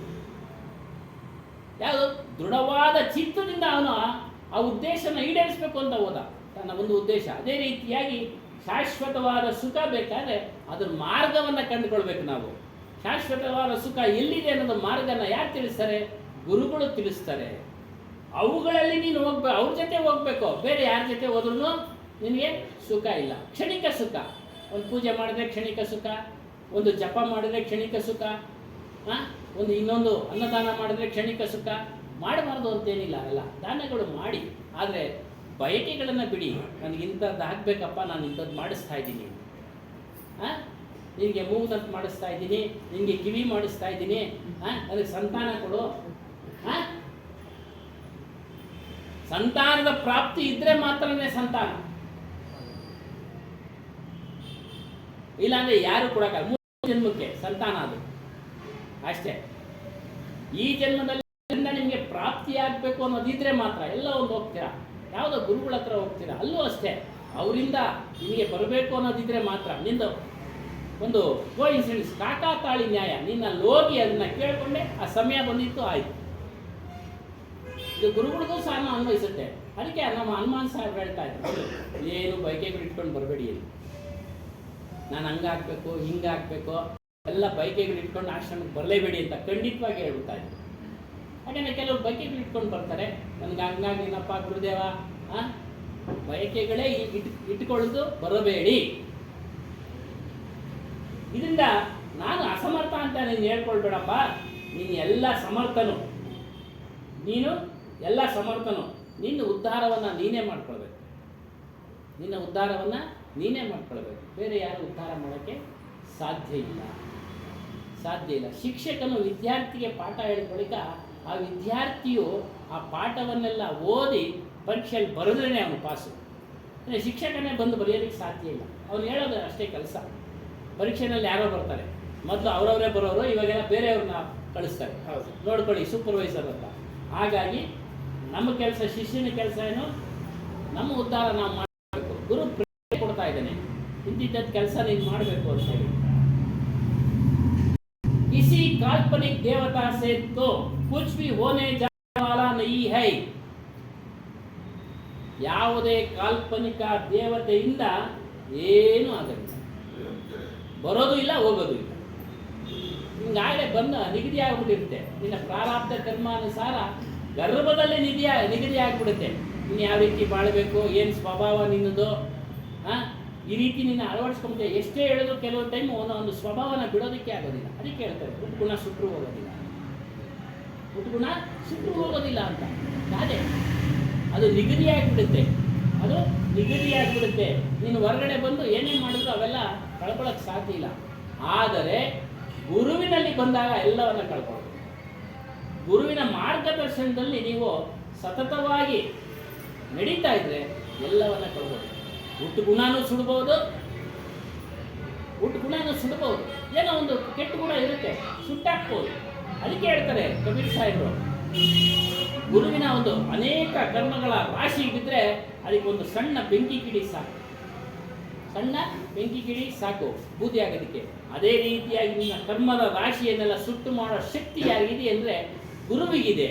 ಗುರು ಪ್ರೇರಣೆ ಮಾಡ್ತಾನೆ, ನೀನು ಸಾಧನೆ ಮಾಡ್ತಾ ಮಾಡ್ತಾ ನಿನ್ನ ಕರ್ಮ ರಾಶಿಯೆಲ್ಲ ಸುಟ್ಟು ಬೂದಿ ಆಗ್ತವೆ. इसके लिए सच्चे सद्गुरु तथा संतों की संगत आवश्यक सहयोगी है. ಯಾರು ಇಂಥ ಜ್ಞಾನವನ್ನು ತಿಳಿದವರ ಅಂಥವ್ರ ಹತ್ರ ನೀವು ಹೋಗಿ. ಸಚ್ಚೆ ಸದ್ಗುರು, ಒಳ್ಳೆ ಸದ್ಗುರುಗಳು, ಜಡಚೇತನವನ್ನು ಬಿಡಿಸುವಂಥ ಸದ್ಗುರುಗಳು ಮತ್ತು ಗುರುಸ್ಮರಣೆಯನ್ನು ಸದಾಚಾರ ತಿಳಿಸುವಂಥ ಸದ್ಗುರುಗಳು ಬೇಕು. ಅವ್ರ ಹತ್ರ ನೀನು ಹೋಗಬೇಕು ಅಂತ ಒಂದು ಬಾರಿ ನೀನು ಆಶ್ರಯ ಪಡೆದ ಮೇಲೆ ಮತ್ತೆ ಇನ್ನೊಂದು ಗುರುನ ಮಾಡೋ ಅವಶ್ಯಕತೆ ಇಲ್ಲ, ಮತ್ತೆ ಇನ್ನೊಂದು ಗುರುನ ಮಾಡೋ ಅವಶ್ಯಕತೆ ಇಲ್ಲ. ಸತ್ಯಸಂಧನಾದ ಗುರುನ ಮಾಡಿದ್ರೆ ಸಾಕು. ನಮ್ಮ ಗುರು ತೀರೋಗ್ಬಿಟ್ಟವ್ರೆ, ಇನ್ನೊಂದು ಗುರುನ ಇಟ್ಕೊಳ್ಳೋದು ಏನು ಬೇಕಾಗಿಲ್ಲ. ನಿನ್ನಲ್ಲೈತಪ್ಪ, ಅಲ್ಲಿ ಹೇಳೋದಲ್ಲ, ನಿನ್ನ ಮನಸ್ಸಿನಲ್ಲೈತೆ. ಅದೆಲ್ಲೋಗ್ಬಿಡ್ತಾವ್ರು ಹೇಳೋ ವಿಚಾರಗಳೆಲ್ಲ ಎಲ್ಲೋಗ್ಬಿಟ್ಟಿದೆ. ಅದಕ್ಕೆ ಮನಸ್ಸಿನಲ್ಲಿ ಯಾವಾಗಲೂ ಸತತವಾಗಿ ಚಿಂತನೆ ಮಾಡ್ಕೊಳ್ಳಿ. ಗುರು ಹೇಳ್ತಾ ಇರ್ತಕ್ಕಂಥ ಈ ಶಬ್ದಗಳು ಎಲ್ಲೆಲ್ಲಿ ಬರ್ತಾವೋ ಕೇಳಿ. ಸತ್ಯವಾದ ಶಬ್ದಗಳು ಯಾರೇ ಹೇಳಿ ಕೇಳಿ ಅಳವಡಿಸಿಕೊಳ್ಳಿ. ಗುರುನ ಬದಲಾಯಿಸೋ ಅವಶ್ಯಕತೆ ಇಲ್ಲ, ಗುರುನ ಬದಲಾಯಿಸೋ ಅವಶ್ಯಕತೆ ಇಲ್ಲ. ನಾವೆಲ್ಲ ಹೇಳಿರೋದಲ್ಲ, ಮಹತ್ವರು ಕೈವಾರ ಹೇಳೋದು. ಸತ್ಯವಂತನಾದ ನಿನ್ನ ಗುರುನ ಒಬ್ಬನ ಆಶ್ರಯಿಸ್ಬಿಟ್ರೆ ಸಾಕಪ್ಪ, ಬೇರೆ ಮತ್ತೆ ಮತ್ತೆ ಬದಲಾವಣೆ ಮಾಡೋ ಅವಕಾಶ ಇಲ್ಲ. ಅದನ್ನು ಹೊರತುಪಡಿಸು ನಿನ್ನ ಒಂದು ಕೆಲಸ ಆಗೋದಿಲ್ಲ. ಗುರುಗಳನ್ನೇ ಆಶ್ರಯಿಸಬೇಕು. ಶಾಶ್ವತವಾದ ಸುಖಕ್ಕೆ, ಶಾಶ್ವತವಾದ ಸಂತೋಷಕ್ಕೆ. ನಿರಂತರವಾಗಿದೆ ಸುಖ, ಶಾಶ್ವತವಾಗಿದೆ, ನಿರಂತರವಾಗಿದೆ. ಅದು ಸಿಗಬೇಕಾದ್ರೆ ಒಳ್ಳೆ ಸದ್ಗುರುಗಳು ಬೇಕಪ್ಪ ನಿಮಗೆ. ಒಳ್ಳೆ ಸದ್ಗುರು. ಬೋಧೆ ಗುರುಗಳಿದ್ದಾರೆ, ಬಾಧೆ ಗುರುಗಳಿದ್ದಾರೆ. ಕೈವರ್ತಾತ ಏನಾದ್ರು ಕೆಲವರೆಲ್ಲ ಬಾಧೆ ಕೊಡ್ತಾರೆ, ಹೆಚ್ಚಿನ ಕಡೆಯಿಂದ ಹತ್ಕೊಡು ಗುರುಗಳನ್ನ ಆಶ್ರಯಿಸಬೇಡಿ. ಗುರುಗಳನ್ನು ಮಾಡಬೇಕಾದ್ರೆ ಹೇಳ್ತೇವೆ, ಗುರುಕೋ ಕೀಜೆ ಜಾನಿಕೆ ಪಾನಿ ಪೀಜೆ ಚಾನಿಕೆ. ಗುರುವನ್ನ ತಿಳಿದು ಮಾಡಪ್ಪ ನೀನು. ಅವನ ಆಚಾರ ವಿಚಾರಗಳನ್ನು ತಿಳಿದು ಮಾಡೋ, ಹೇಳ್ತಾ ಇರೋ ಏನೇ ನಡ್ಕೊಳ್ತಾ ಇದ್ದಾನ ಅಂತ ತಿಳಿದು ಮಾಡೋ. ನೀರನ್ನು ಶೋಧಿಸಿ ಕುಡಿ. ಏನೇನೋ ಬಿದ್ದಿರೋ ನೀರು ಕುಡಿಯಲ್ಲ ಶೋಧನೆ ಏನೋ ಬಿದ್ದುಬಿಟ್ಟಿದೆ ಬೇರೆ ಕುಡಿ ಇಲ್ಲ, ಅದನ್ನೇ ಶೋಧಿಸಿ ಕುಡಿತೀವಿ. ಅದೇ ರೀತಿಯಾಗಿ ಗುರುವನ್ನು ಅವರ ಆಚಾರ ವಿಚಾರ ತಿಳಿದು ಮಾಡು. ಹಾಗಾಗಿ ಇಲ್ಲಿ ಒಂದು ಪುಸ್ತಕದಲ್ಲಿ ಓದಿದೆ, ಇವಾಗ ಸಾಧುಗಳು ಅವರು ಯಾವಾಗಲೂ ಪೂಜೆ ಮಾಡಲೇಬೇಕು, ಏನು ಗುರು ಮಾಡಲೇಬೇಕು ಪೂಜೆ ಅಂದರೆ. ಅವ್ರು ಮಾಡದೇ ಇದ್ರೆ ಪ್ರಪಂಚದ ಜನ ಆಡ್ಕೊಳ್ತಾರೆ, ಅವನೇನಪ್ಪ ಸಾಧು ಆಗಿ ಅವನೇನು ಮಾಡ್ತಾರೆ. ಅವನಿಗಿನ ಶ್ರೇಷ್ಠ ಯಾರು ಅಂದರೆ ಗೃಹಸ್ಥನು. ಹೇಗೆ ಶ್ರೇಷ್ಠ ಅಂದರೆ, ಎಷ್ಟೋ 20 ಟನ್ ಮಣ್ಣಿನ ಭಾರವನ್ನು ಪಕ್ಕಕ್ಕೆ ಇಳಿಸಿ ಮಾಡ್ತಾ ಇರ್ತಾನೆ, ಅವನೇ ಶ್ರೇಷ್ಠ ಅವನಿಗಿನ್ನ. ವಿವೇಕ ಪ್ರಭಾ ಇವತ್ತಿನ ಒಂದು ಮ್ಯಾಗ್ಝಿನಲ್ಲಿ ಬಂದಿದೆ, ರಾಮರು ಹೇಳಿದ ಈ ಮಾತುಗಳು. ಸಾಧುವಿನ ಗೃಹಸ್ಥ ಶ್ರೇಷ್ಠ ಬರಬೇಕು ಅಂತಿದ್ದೆ. ಎಲ್ಲ ದಾಖಲೆ ನಮಗೆ, ನಾನೆಲ್ಲ ಮಡಗಿರ್ತೀನಿ ಓದಿ. ಯಾರು ಹೇಳಿದ್ರಪ್ಪ ನಿಮಗೆ ನೋಡಿ. ಗೃಹಸ್ಥನು ಶ್ರೇಷ್ಠ, ಯಾಕಂದ್ರೆ ಅವನ ಅನೇಕ ಚಿಂತೆ, ಹೆಂಡತಿ ಚಿಂತೆ, ಮಕ್ಕಳ ಚಿಂತೆ, ಅವ್ರ ಪೋಷಣೆ ಮಾಡಬೇಕು, ವಿದ್ಯಾಭ್ಯಾಸ ಮಾಡಬೇಕು. ಈ ರೀತಿ ಚಿಂತೆ, ಅನೇಕ ಚಿಂತೆಯ ನಡುವೆ ಅವನು ಪರಮಾತ್ಮನನ್ನ ಸ್ಮರಣೆ ಮಾಡ್ತಾನಲ್ಲ, ಅವನು ಶ್ರೇಷ್ಠ. ಅದೇ ಅವನು ನೀತಿವಂತನಾಗಿರ್ಬೇಕು, ಏನೇ ಸ್ಮರಣೆ ಮಾಡಿದ ಫಲ ಬೇರೆ, ಅದ್ರ ಫಲ ಡಿವೈಡ್ ಆಗ. ನೀತಿವಂತನಾಗಿ ಪೋಷಣೆ ಮಾಡ್ತಾ ಯಾರು ಪರಮಾತ್ಮ ಅಂದ್ರೆ ಸ್ವರೂಪವನ್ನು ಚಿಂತನೆ ಮಾಡ್ತಾ ಇರ್ತಾರೋ, ಗುರುಮಾರ್ಗದಲ್ಲಿ ನಡೀತಾ ಇರ್ತಾರೋ, ಅವರು ಇವ್ರಿಗಿನ ಶ್ರೇಷ್ಠ. ಮತ್ತೆ ಸಾಧುಗಳ ಪೂಜೆ ಮಾಡಬೇಕು, ಅವ್ರು ಅದೇ ಇದರಲ್ಲಿ ಇರ್ತಾರೆ, ಒಂದು ಗೌರವ ಕೊಡೋಣ. ಯಾಕೆ ಇಲ್ಲಿ ಹೇಳ್ತೀವಿ ಅಂತಂದ್ರೆ, ಭೇದ ಭಾವ ಆಗಾಗ್ಗೆ ಬರ್ತಾ ಇರುತ್ತೆ. ಗೃಹಸ್ಥರು ಸಾಧುಗಳು ಅವ್ರ ಪೂಜೆನ ಅವಶ್ಯಕ ಮಾಡಬೇಕು. ಅವ್ರ ಕಡೆಯಿಂದ ನಮಗೆ ಜ್ಞಾನ ಬರ್ತಾ ಇರುತ್ತೆ, ನಾವೇನು ತಿಳಿದಿಲ್ಲ. ಹನುಮಾನ್ ಸಾಹೇಬರು ಗೃಹಸ್ಥರು, ಅವ್ರ ಪರಂಪರೆ ಗೃಹಸ್ಥ ಆಶ್ರಮ, ಕರ್ಷಿಯ ಪರಂಪರೆ ನಡೀತಾ ಇದೆ. ಕರ್ಷಿಯ ಪರಂಪರೆನಲ್ಲೂ ಆಚಾರ್ಯರು ಮದುವೆ ಆಗಿಲ್ಲ, ಧರ್ಮಾಧಿಕಾರಿಗಳು ಮದುವೆ ಆಗಿಲ್ಲ, ಅನೇಕ ಮದುವೆ ಆಗಿಲ್ಲ. ನಮ್ಮ ಒಂದು ಆಶ್ರಮಕ್ಕೆ ಬರ್ತಾರೆ ಸಂತೋಷ್ ಸಾಹೇಬ್, ಅವರು ಸಹ ಮದುವೆ ಆಗಿಲ್ಲ, ಸಾಧನೆ ಮಾರ್ಗದಲ್ಲಿ ನಡೀತಾ ಇದ್ದಾರೆ. ರಾಜಸ್ಥಾನದ ಗುರುಗಳವರೆಲ್ಲ. ಇನ್ನು ಮಹಂತರು ಮದುವೆ ಆಗಿರೋರು ಇದ್ದಾರೆ, ಗೃಹಸ್ಥರು ಇದ್ದಾರೆ. ಸಾಧನೆ ಮಾಡೋ ಕೆಲಸ ಅಷ್ಟೇ. ಇಲ್ಲಿ ಮದುವೆ ಮುಖ್ಯ ಇಲ್ಲ, ಗೃಹಸ್ಥಾಶ್ರಮ ಮುಖ್ಯ ಇಲ್ಲ, ಪ್ರತಿಯೊಬ್ಬರು ಸಾಧನೆ ಮಾಡೋದು ಮುಖ್ಯ. ಗೃಹಸ್ಥರು ಇಲ್ಲದೆ ನಡೆಯೋದಿಲ್ಲ. ಸ್ವಾಮಿ ಎಲ್ಲಿ ನಡೀತವೆ? ಅವರು ಹೋಗ್ತಾರೆ, ಗೃಹಸ್ಥರು ಕಪ್ಪ ಕಾಣಿಕೆಗಳನ್ನ ಕೊಟ್ಟು ನಮಸ್ಕಾರ ಮಾಡ್ತಾರೆ, ಅದರಿಂದ ನಡೀತಾ ಇದೆ. ದಾನ ಧರ್ಮ ಅಲ್ಲಿ ಮಾಡ್ತಾರೆ, ಹೊರಗಡೆನೂ ಮಾಡ್ತಾರೆ, ಅವ್ರವ್ರ ಇಷ್ಟ, ಅನುಕೂಲ ಇರತಕ್ಕಂಗೆ ಮಾಡ್ತಾರೆ. ಹಾಗಾಗಿ ದೇವಿ ದೇವತಾದಿಗಳ ನೀವು ಮುಂದೆ ಕೇಳ್ಕೊಂಡ್ರೆ ಮೋಕ್ಷ ಸಿಗೋದಿಲ್ಲ. ಗುರುಗಳ ಹತ್ರ ಮಾತ್ರ ನೀವು ಹೋಗಿ ಆ ಒಂದು ಮಾರ್ಗದಲ್ಲಿ ತಿಳಿದ್ರೆ ಮಾತ್ರ ನೀವು ಮೋಕ್ಷ ಸಿಗುತ್ತೆ. सद्गुरु तथा सत्संग के आधार लेकर व्यक्ति को आत्मशोधन अपने अंतर्ज्ञान से ही करना पड़ेगा. सद्गुरु ಮತ್ತು ಆತನ ಸತ್ಸಂಗದಿಂದ ಆಧಾರದಿಂದ ವ್ಯಕ್ತಿಯು ತಮ್ಮ ಆತ್ಮವನ್ನ ಶೋಧನೆ ಮಾಡ್ಕೊಳ್ಬೇಕು. ಶೋಧನೆಯನ್ನು ಹುಡುಕೋದು, ಹೊರಗಡೆ ಇದನ್ನ ದೇವರ ಇದನ್ನು ತಿಳಿಬೇಕು. ಅದೇ ಹೇಳಿದ್ರು, ಸರ್ವ ಜಾನ ಸರ್ವ ನ್ಯಾರೋ ರಹೆ ಸೋಯಿ ಗುರು ರೂಪ ನಿಜ ಪಾರಕ್ ಕಾಯೋ ಹೈ. ಇದು ಮೂಲ ಟಾಪ್, ಅತಿ ಎತ್ತರವಾದಂಥ ಜ್ಞಾನ ಎಲ್ಲಿಗೂ ಹೋಗಿ ತಲುಪೆ. ಅಂದರೆ ಸರ್ವಕ್ಕೋ ಜಾನೆ ಎತ್ತೋದು ಸರ್ವೋಸೆ ನ್ಯಾರೋ ರಹೆ ಅಂದರೆ ಒಳಗೂ ಇಲ್ಲ ಹೊರಗೂ ಇಲ್ಲ. ಅಂದ್ರೂ ಬಂಧನವೇ, ಹೊರಗಂದ್ರೂ ಬಂಧನವೇ. ಏನಿದ್ರ ಅರ್ಥ? ಒಳಗಡೆ ಸೇರ್ಕೊಂಡ್ಬಿಟ್ಟಿದ್ರೆ, ದೇಹದೊಳಗಡೆ ಇದ್ರೆ ಬಂಧನ, ಅರಿಯಕ್ಕಾಗೋದಿಲ್ಲ ನೋವನ್ನ. ಒಳಗಡೆ ಆಗತಕ್ಕಂಥ ನೋವನ್ನ ಅರಿಬೇಕಾದ್ರೆ ಈ ದೇಹಕ್ಕೆ ಬೇರೆ ಇದ್ರೆ ಮಾತ್ರ ಸಾಧ್ಯ. ಈ ದೇಹಕ್ಕೆ ಬೇರೆ ಇದ್ರೆ ಮಾತ್ರ ಸಾಧ್ಯ. ಒಳಗಡೆ ಆಗತಕ್ಕಂಥ ನೋವನ್ನು ಅರಿಬೇಕಾದ್ರೆ ಅದರಲ್ಲೇ ಸೇರ್ಕೊಂಡಿದ್ರೆ ನೋವು ಅರಿವಾಗೋದಿಲ್ಲ.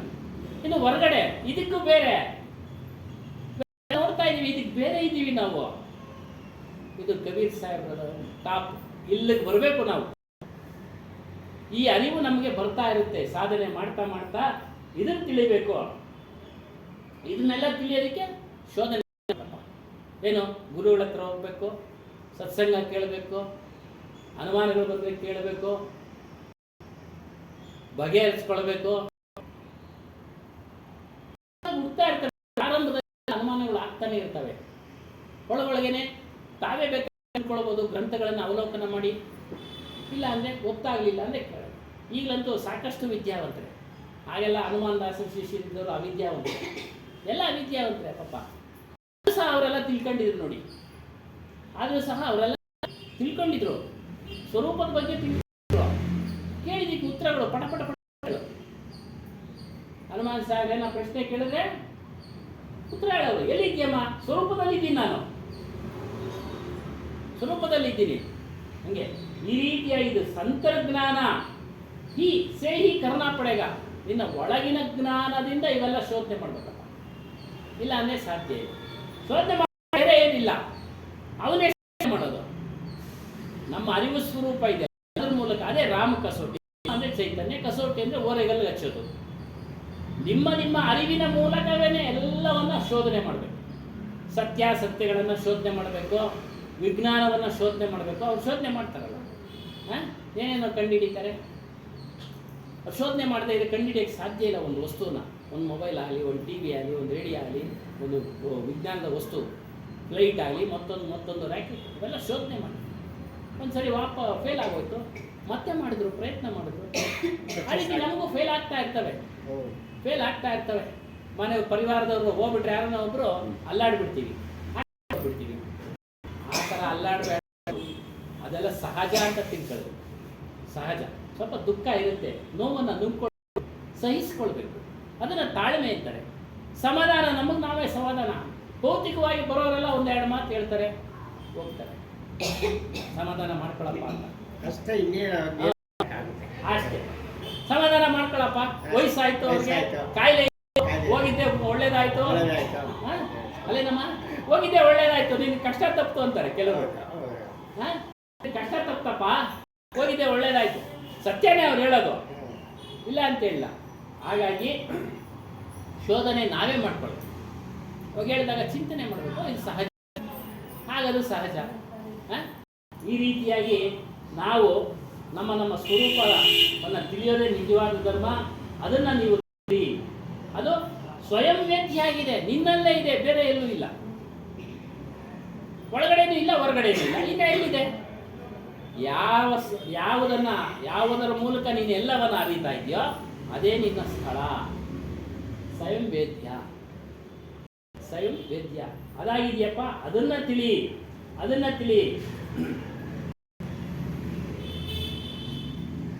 ಆದರೆ ಮನುಷ್ಯ ಏನ್ ಮಾಡ್ತಾನೆ, ಈ ರೀತಿ ಅಂತರ್ಜ್ಞಾನವನ್ನ ತಿಳಿಯದೆ ತನಗೆ ತಾನೇ ಅವಹೇಳನ ಮಾಡಿಕೊಂಡು ಹೊರಗಡೆ ಹುಡುಕ್ತಾ ಇದ್ದಾನೆ ಸುಖವನ್ನ, ಶಾಂತಿಯನ್ನು ಹೊರಗಡೆ ಹುಡುಕ್ತಾ ಇದ್ದಾನೆ, ಪೂಜೆ ಮಾಡೋದ್ರ ಮೂಲಕ ಹುಡುಕ್ತಾ ಇದ್ದಾನೆ, ಸುತ್ತಾ ಇದ್ದಾನೆ, ಸ್ಥಳಗಳನ್ನ ಸುತ್ತಾ ಇದ್ದಾನೆ. ಆದರೆ ಅವರಿಗೆ ಶಾಂತಿ ಸಿಗಲಿಲ್ಲ. ಈ ರೀತಿಯಾಗಿ ಮನುಷ್ಯರಲ್ಲೂ ಕಲ್ಪನೆಯಲ್ಲಿ ಬಿದ್ದಿದ್ದಾರೆ, ಅಜ್ಞಾನದಲ್ಲಿ ಬಿದ್ದಿದ್ದಾರೆ. ತಮ್ಮ ಕುತ್ತಿಗೆನ ತೆಗೆದುಕೊಂಡೋಗಿ ಅದಕ್ಕೆ ಸಿಕ್ಕಾಕ್ಸ್ಬಿಟ್ಟಿದ್ದಾರೆ. ಈ ಅಜ್ಞಾನಕ್ಕೆ, ಕಲ್ಪನೆಗೆ ಯಾರು ಸಿಕ್ಕ ಇವನು ವಿಚಾರ ಮಾಡೋ ಶಕ್ತಿ ಇದ್ರೂ ಇವನು ವಿಚಾರ ಮಾಡ್ತಾ ಇಲ್ಲ, ಸತ್ಯಾಸತ್ಯಗಳನ್ನು ಅರಿತಾ ಇಲ್ಲ. ಇವನೇ ಹೋಗಿ ಅದನ್ನ ತೆಗೆದುಕೊಂಡ್ಬಿಟ್ಟಿದ್ದಾನೆ, ಇವನೇ ಹೋಗಿ ಹಿಡ್ಕೊಂಡ್ಬಿಟ್ಟಿದ್ದಾನೆ. ಅಂದರೆ ಒಂದು ಸಣ್ಣ ಹೇಳಿ ಮುಕ್ತಾಯ ಮಾಡೋಣ. ಒಬ್ಬ ಅಗಸರವರು ಹಿಂದಿನ ಕಾಲ ಒಳಗೆ ಹೊಡ್ಕೊಂಡು ಹೋಗ್ತಾ ಇದ್ದ 4 ಬಟ್ಟೆಗಳನ್ನೆಲ್ಲ ಹೋಗಿ ಊರಿನವ್ರು ಬಟ್ಟೆ ಕೊಡ್ತಾರ, ಕೊಂಡೋಗಿ ಅಲ್ಲಿ ತೊಳೆಯೋ ಮಾಡ್ಕೊಂಡು ಬರೋನು. 4 ಕತ್ತೆ ಒಂದು ದಿನ ಹೊಡ್ಕೊಂಡು ಹೋದ, ಒಂದು ಹಗ್ಗನ ಮರೆತು ಹೋಗ್ಬಿಟ್ಟ.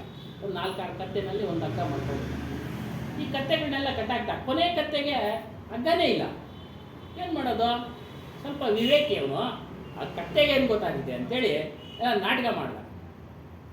ಕೂತ್ಗೆ ಸುತ್ತ ಕೈ ಆಡಿಸ್ತಾ ಕಟ್ಟಾಕ್ದಾಗೆ ತಂದು ಗೂಟಕ್ಕೆ ಕಟ್ಟಾಗಿ ನೋಡ್ತಾ ಇತ್ತು ನನ್ನ ಗೂಟಕ್ಕೆ ಕಟ್ಟಾಕವ್ರೆ ಹಗ್ಗ ಇಲ್ಲ ಅನ್ನೋದು ಅದು ಇಲ್ಲ ಇವನು ಕಟ್ಟಾಕವ್ರೆ ಅಷ್ಟೇ. ಮಧ್ಯದಲ್ಲ ಅವ್ರ ಮಗ ಯಾರೋ ಬಂದ್ಬಿಟ್ಟಿದ್ದಾರೆ ಅರ್ಜೆಂಟು ನೆಂಟರು, ಹೋಗಪ್ಪ ನಾನೆಲ್ಲ ತೊಗೊಂಡ್ಬರ್ತೀನಿ ತೊಳ್ಕೊಂಡು. ಆಯಿತು ಹುಷಾರಾಗೆಲ್ಲ ಕತ್ತೆಗಳು ನೋಡ್ಕೊಂಬ. ಆಯಿತು, ಎಲ್ಲ ಸಂಜೆ ಆಯಿತು, ಎಲ್ಲ ಕತ್ತೆ ಎಲ್ಲ ಕಟ್ಟಿ ಬಿಸ್ತಾ, ಇದಕ್ಕೆ ಕಟ್ಟೆ ಹಾಕಿಲ್ಲ, ಕಟ್ಟೆ ಹಾಕಿಲ್ವಲ್ಲ ಅಂತೇಳಿ ಹೊಡಿತಾನೆ, ಅದು ಎದುರುತ್ತಾ ಇಲ್ಲ, ಮುಂದಕ್ಕೆ ಹೋಗ್ತಾ ಇಲ್ಲ. ಎಷ್ಟೇ ಹೊಡೆದ್ರು ಮುಂದಕ್ಕೆ ಹೋಗ್ತಾ ಇಲ್ಲ. ಕಟ್ಟಾಕೈತೆ ಅಂತ ಅದಕ್ಕೆ ಭ್ರಮೆ. ಅವಾಗ ವ್ಯಕ್ತಿ ಬಂದರು ಅಲ್ಲಿ ಒಬ್ಬರು ಸಾಧು ಮಹಾತ್ಮರು, ಇವನು ಹೊಡೆಯೋದು ನೋಡೋದು, ಯಾಕೆ ಇಷ್ಟೊಂದು ಹೊಡಿತಾ ಇದೆ ಕತ್ತೆಗೆ? ನೋಡಿ ಸ್ವಾಮಿ, ಎಲ್ಲ ಕತ್ತೆಗಳೆಲ್ಲ ಕಟ್ಟು ಬಿಚ್ಚಿಬಿಟ್ಟು ಹಿಂಗೆ ತೊಗೊಂಡೋಗ್ತಾ ಇದ್ದೀವಿ, ಯಾಕೆ ಎದ್ದೋಳ್ತಾ ಇಲ್ಲ? ಯಾವಲ್ಲೂ ಏನು ಮಾಡ್ತಾನೆ ನಿಮ್ಮಪ್ಪ? ಒಂದು ನೋಡಿದು ಗೊತ್ತಾಗೋಯ್ತು ಅವ್ರಿಗೆ, ಕತ್ತೆ ಕಟ್ಟಾಕಿಲ್ಲ, ಅದು ಇದು ಗೊತ್ತಿಲ್ಲ ಅಂತ. ಎಲ್ಲ ಕತ್ತೆಗಳನ್ನ ಕಟ್ಟಾಕವನೇ, ಅದೇಕೋ ಇವತ್ತು ಈ ಕತ್ತೆನ ಕಟ್ಟಾಕಿಲ್ಲ. ಅವಾಗ ಹೇಳ್ತಾನೆ, ಕತ್ತೆ ಗೊತ್ತಿಲ್ಲ ಕಟ್ಟಾಕಿಲ್ಲ ಅಂತ ನಿಮ್ಮಪ್ಪ ಕಟ್ಟಾಕ್ತಂಗೆ ನಟನೆ ಮಾಡಿರ್ತಾನಪ್ಪ. ಅದನ್ನ ನೀನು ಹಾಗೆ ನಟನೆ ಮಾಡು ಸಾಕು. ಕೂತಿದ್ದೆ ಒಂದು ಬಿಚ್ಚು ಹಾಗೆ ನಟನೆ ಮಾಡ್ತಾನೆ, ಒಂದೇ ಹೈ ಅಂತಾನೆ ಮುಂದೆ. ಹಾಗೆ ಮನುಷ್ಯ ಏನ್ ಮಾಡ್ತಾನೆ, ತನ್ನ ತಾನೇ ಹೋಗಿ ಸಿಕ್ಕಾಕೊಂಡ್ಬಿಟ್ಟಿದ್ದಾನೆ. ವಿಚಾರ ಶಕ್ತಿ, ಇದು ವಿಶೇಷವಾದ ಶಕ್ತಿ ಇರೋದು. ಬೇರೆ ಪ್ರಾಣಿಗಳ ಸ್ಪೆಷಲ್ ಮನುಷ್ಯನಿಗೆ ಧರ್ಮಾಧರ್ಮಗಳನ್ನ ಅರಿತಾನೆ, ಸತ್ಯಾಸತ್ಯಗಳನ್ನ ಅರಿತಾನೆ, ಒಳ್ಳೆಯದು ಕೆಟ್ಟದನ್ನ ಅರಿತಾನೆ. ಹಾಗಾಗಿ ಆ ಮನಸ್ಸಿನ ಮೂಲಕ ಎಲ್ಲವನ್ನ ನಿಗ್ರಹ ಮಾಡ್ಕೊಳ್ಬೇಕು. ಕಾಮ, ಕ್ರೋಧ, ಲೋಭ, ಮೋಹ, ಮದ, ಮತ್ಸರ ತಿಳ್ಕೊಂಡು ನಿಗ್ರಹ ಮಾಡ್ಕೊಂಡು ಬಿಡಬೇಕು. ಕೊನೆಗೆ ಅದನ್ನು ಬಿಡುತ್ತೆ, ಕಡಿಮೆ ಆಗ್ತಾ ಆಗ್ತಾ ಬಿಟ್ಟು ಹೋಗ್ಬಿಡುತ್ತೆ. ನೀರು ಕುಡಿತಾ ನೀರು ಇರಲ್ಲ, ಹಂಗೆ ಬಿಟ್ಟು ಹೋಗ್ತಾ ಹೋಗ್ತಾ ಹೋಗ್ತಾ ಮನಸ್ಫೂರ್ತಿ ಖಾಲಿ ಆಗ್ತದೆ. ಬಿಟ್ಟು ಹೋಗ್ತಾ ಇದ್ದೇನೆ, ಇನ್ನೊಂದು ತುಂಬ್ತಾ ಇರಬೇಕು. ದಯೆ, ಶೀಲ ಅಂದರೆ ಧರ್ಮದಲ್ಲಿ ನಡೆಯೋದು. ಸತ್ಯ, ಯಾವುದು ಸತ್ಯ? ಆತ್ಮಜ್ಞಾನವೇ ಸತ್ಯ. ಇದೆಲ್ಲ ಕಲ್ಪನೆ ರೀತಿಯಾಗಿ ಗುರುಗಳು ಹೇಳತಕ್ಕಂಥ ವಿಚಾರಗಳನ್ನು ತುಂಬ್ತಾ ಇರಬೇಕು. ವೈರಾಗ್ಯ ದಂಡೆ ಮಾಡ್ತಾ ಇರಬೇಕು. ಸ್ವಲ್ಪನೇ ಆಸೆಗಳನ್ನು ಬಿಡೋದು ಎಲ್ಲ ಮಾಡ್ಕೊಂಡು ಹೋಗ್ತಾ ಇದ್ರೆ ಖಂಡಿತವಾಗಿ ನಾವು ಆ ಮಾರ್ಗದಲ್ಲಿ ಖಂಡಿತ ಪುರುಷಾರ್ಥ ಮಾಡ್ತೀವಿ. ಹಾಗಾಗಿ ಇದನ್ನೆಲ್ಲ ಮಾಡಿ ಈ ವಿಚಾರಗಳು ಹೊರಗಡೆ ಎಲ್ಲೂ ಸಿಗೋದಿಲ್ಲ. ಹೇಳ್ತಾರೆ, ಜಹಾ ಸಂತ ತಹಾ ಸಂತ ಸುಧಾರೆ, ಸಂತ್ ಕೆ ಪಾಸ್ ಸಂತ ಜಾತೆ ಹೇ. ನೋಡಿ, ತಿಳಿಬೇಕಾದ್ರೆ ಸಂತರ ಹತ್ರನೇ ಬರಬೇಕು. ವ್ಯವಹಾರಗಳ ಹತ್ರ ಹೋದ್ರೆ ಅವರು ವ್ಯವಹಾರದ ವಿಚಾರ ಹೇಳ್ತಾರೆ. ವ್ಯಾಪಾರಸ್ಥನ ಹೋದ ನಾವು ಯಾವ ಏನು ವಸ್ತು ಬೇಕೋ ಅಂತ ಅಂಗಡಿಗೆ ಹೋಗ್ಬೇಕು. ಸೀರೆ ಅಂಗಡಿಗೆ ಹೋಗಿ ಸೀರೆ ಅಂಗಡಿಗೆ ಹೋಗ್ಬೇಕು. ಕಿರಾಣಿ ಅಂಗಡಿಗೆ ಹೋಗ್ಬಿಟ್ಟು ಸೀರೆ ಅಂಗಡಿ ಕೇಳಿದ್ರೆ ಗೊತ್ತಿರುತ್ತೆ, ಚಿಂತನೆ ಮಾಡ್ತಾರೆ, ಅದನ್ನೆಲ್ಲ ಚಿಂತನೆ ಮಾಡ್ತಾರೆ. ಇದೆಲ್ಲ ಸಿಗೋದಿಲ್ಲ ಇಲ್ಲಿ. ಏನೋ ಬಾಲ್ಯದಲ್ಲಿ ಗೊತ್ತಿಲ್ಲ ಕೇಳ್ತಾರೆ, ಆಮೇಲೆ ನಾವು ಹೇಳಿ ಕಳಿಸ್ತೀವಿ. ಏನು, ಈ ಅಂಗಡಿಗೆ ಹೋಗೋ, ಅಲ್ಲಿ ಸಿಗುತ್ತೆ, ಎಲ್ಲೆಲ್ಲ ಓದ್ತಿಯಲ್ಲೋ ಅಂತ ಮಕ್ಕಳಿಗೆ ಅಲ್ಲದ ಹಾಗೆ ಆಮೇಲೆ ಅವನಿಗೆ ಗೊತ್ತಾಗುತ್ತೆ. ಅದೇ ರೀತಿ ಗುರುಗಳು ನಮ್ಗೆ ಹೇಳ್ತಾರೆ, ಎಲ್ಲಿ ಜ್ಞಾನ ಸಿಗುತ್ತೆ, ನಿಜವಾದ ಜ್ಞಾನ, ಎಲ್ಲಿ ಸತ್ಯವಾದ ಜ್ಞಾನ ಸಿಗುತ್ತೆ, ಆ ವಿಚಾರಗಳನ್ನು ನಾನು ಹೇಳ್ತಾ ಇರ್ತಾರೆ. ಅದನ್ನು ಧಾರಣೆ ಮಾಡಿ ಇದು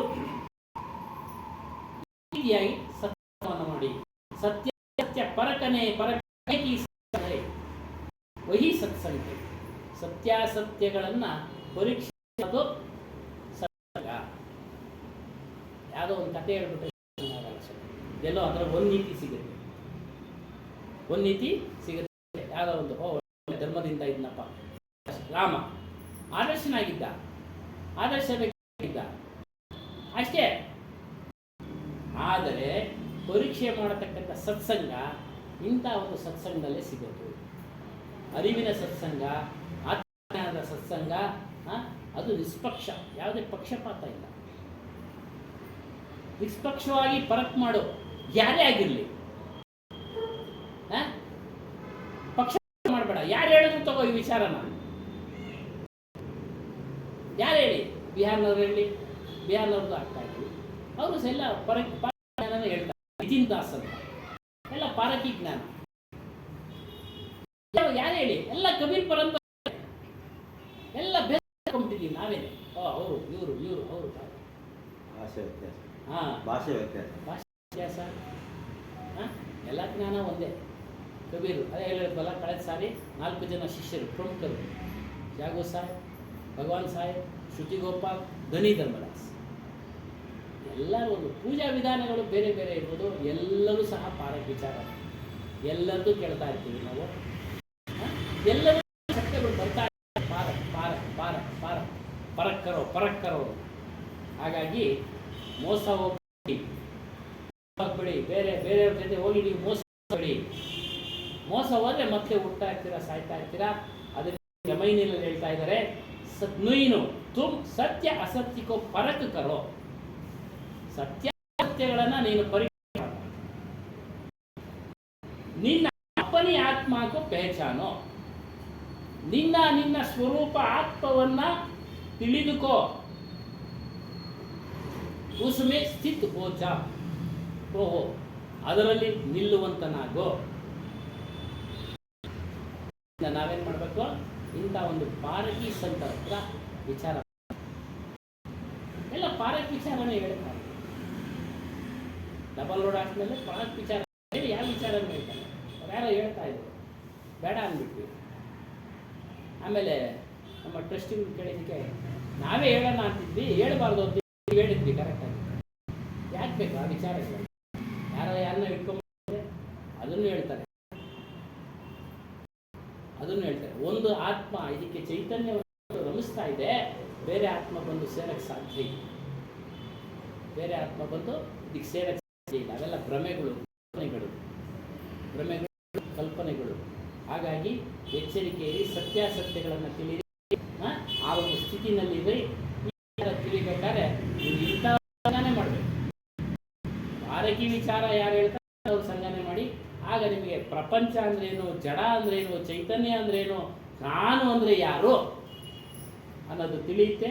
ಹಾಗಾಗಿ ಸತ್ಯವನ್ನು ನೀವು ಗ್ರಹಣ ಮಾಡಿ ಖಂಡಿತವಾಗಲೂ ಅವಶ್ಯಕವಾಗಿ ಮುಕ್ತರಾಗ್ತೀನಿ ಅನ್ನೋ ವಿಚಾರವನ್ನು ಇಲ್ಲಿ ನಮಗೆ ಅಭಿಲಾಷ್ ಅವರು ಈ ಗ್ರಂಥದ ಮೂಲಕ ತಿಳಿಸಿದ್ದಾರೆ. ಅವರು ಈ ಸಮಯದಲ್ಲಿ ಧನ್ಯವಾದಗಳು. ಮತ್ತು ಈ ಒಂದು ಸತ್ಸಂಗ ಕಾರ್ಯಕ್ರಮಕ್ಕೆ ಬಂದಿರತಕ್ಕಂಥ ಎಲ್ಲರಿಗೂ ಸಹ ಧನ್ಯವಾದಗಳನ್ನು ಅರ್ಪಿಸ್ತಾ ಇವರಿಗೆ ಸತ್ಸಂಗ ಕಾರ್ಯಕ್ರಮ ಮುಕ್ತಾಯ ಮಾಡ್ತಾ ಇದ್ದೀನಿ.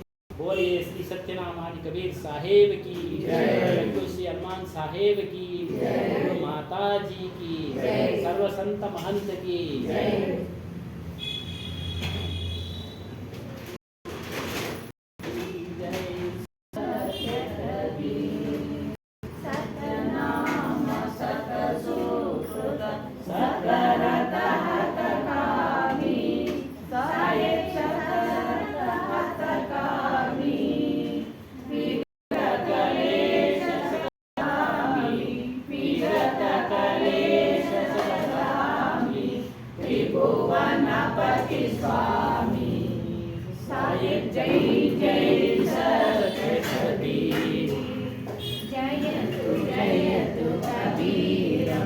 नाशक भवपीडं साहेब नाशक भवपीडं दारो मनुज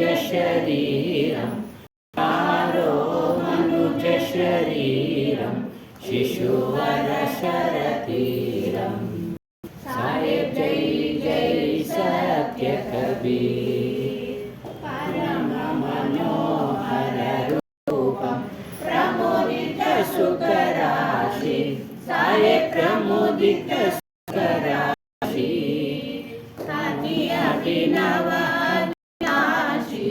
अति अभिनव अविनाशी काशीपुरवासी साहेब जय जय सत्य कबीर कमल पात्र परशोभित शोभाजित कैसे साहेब शोभाजित कैसे नीलाचल पर राजित नीलाचल पर राजित मुक्तामणि जैसे साहेब जय जय सत्य कबीर हम सब वारण कारण प्रगटे तनधारी साहेब प्रगटे तनधारी पारक रूप विहारी पारक रूप विहारी अविचल विकारी साहेब जय जय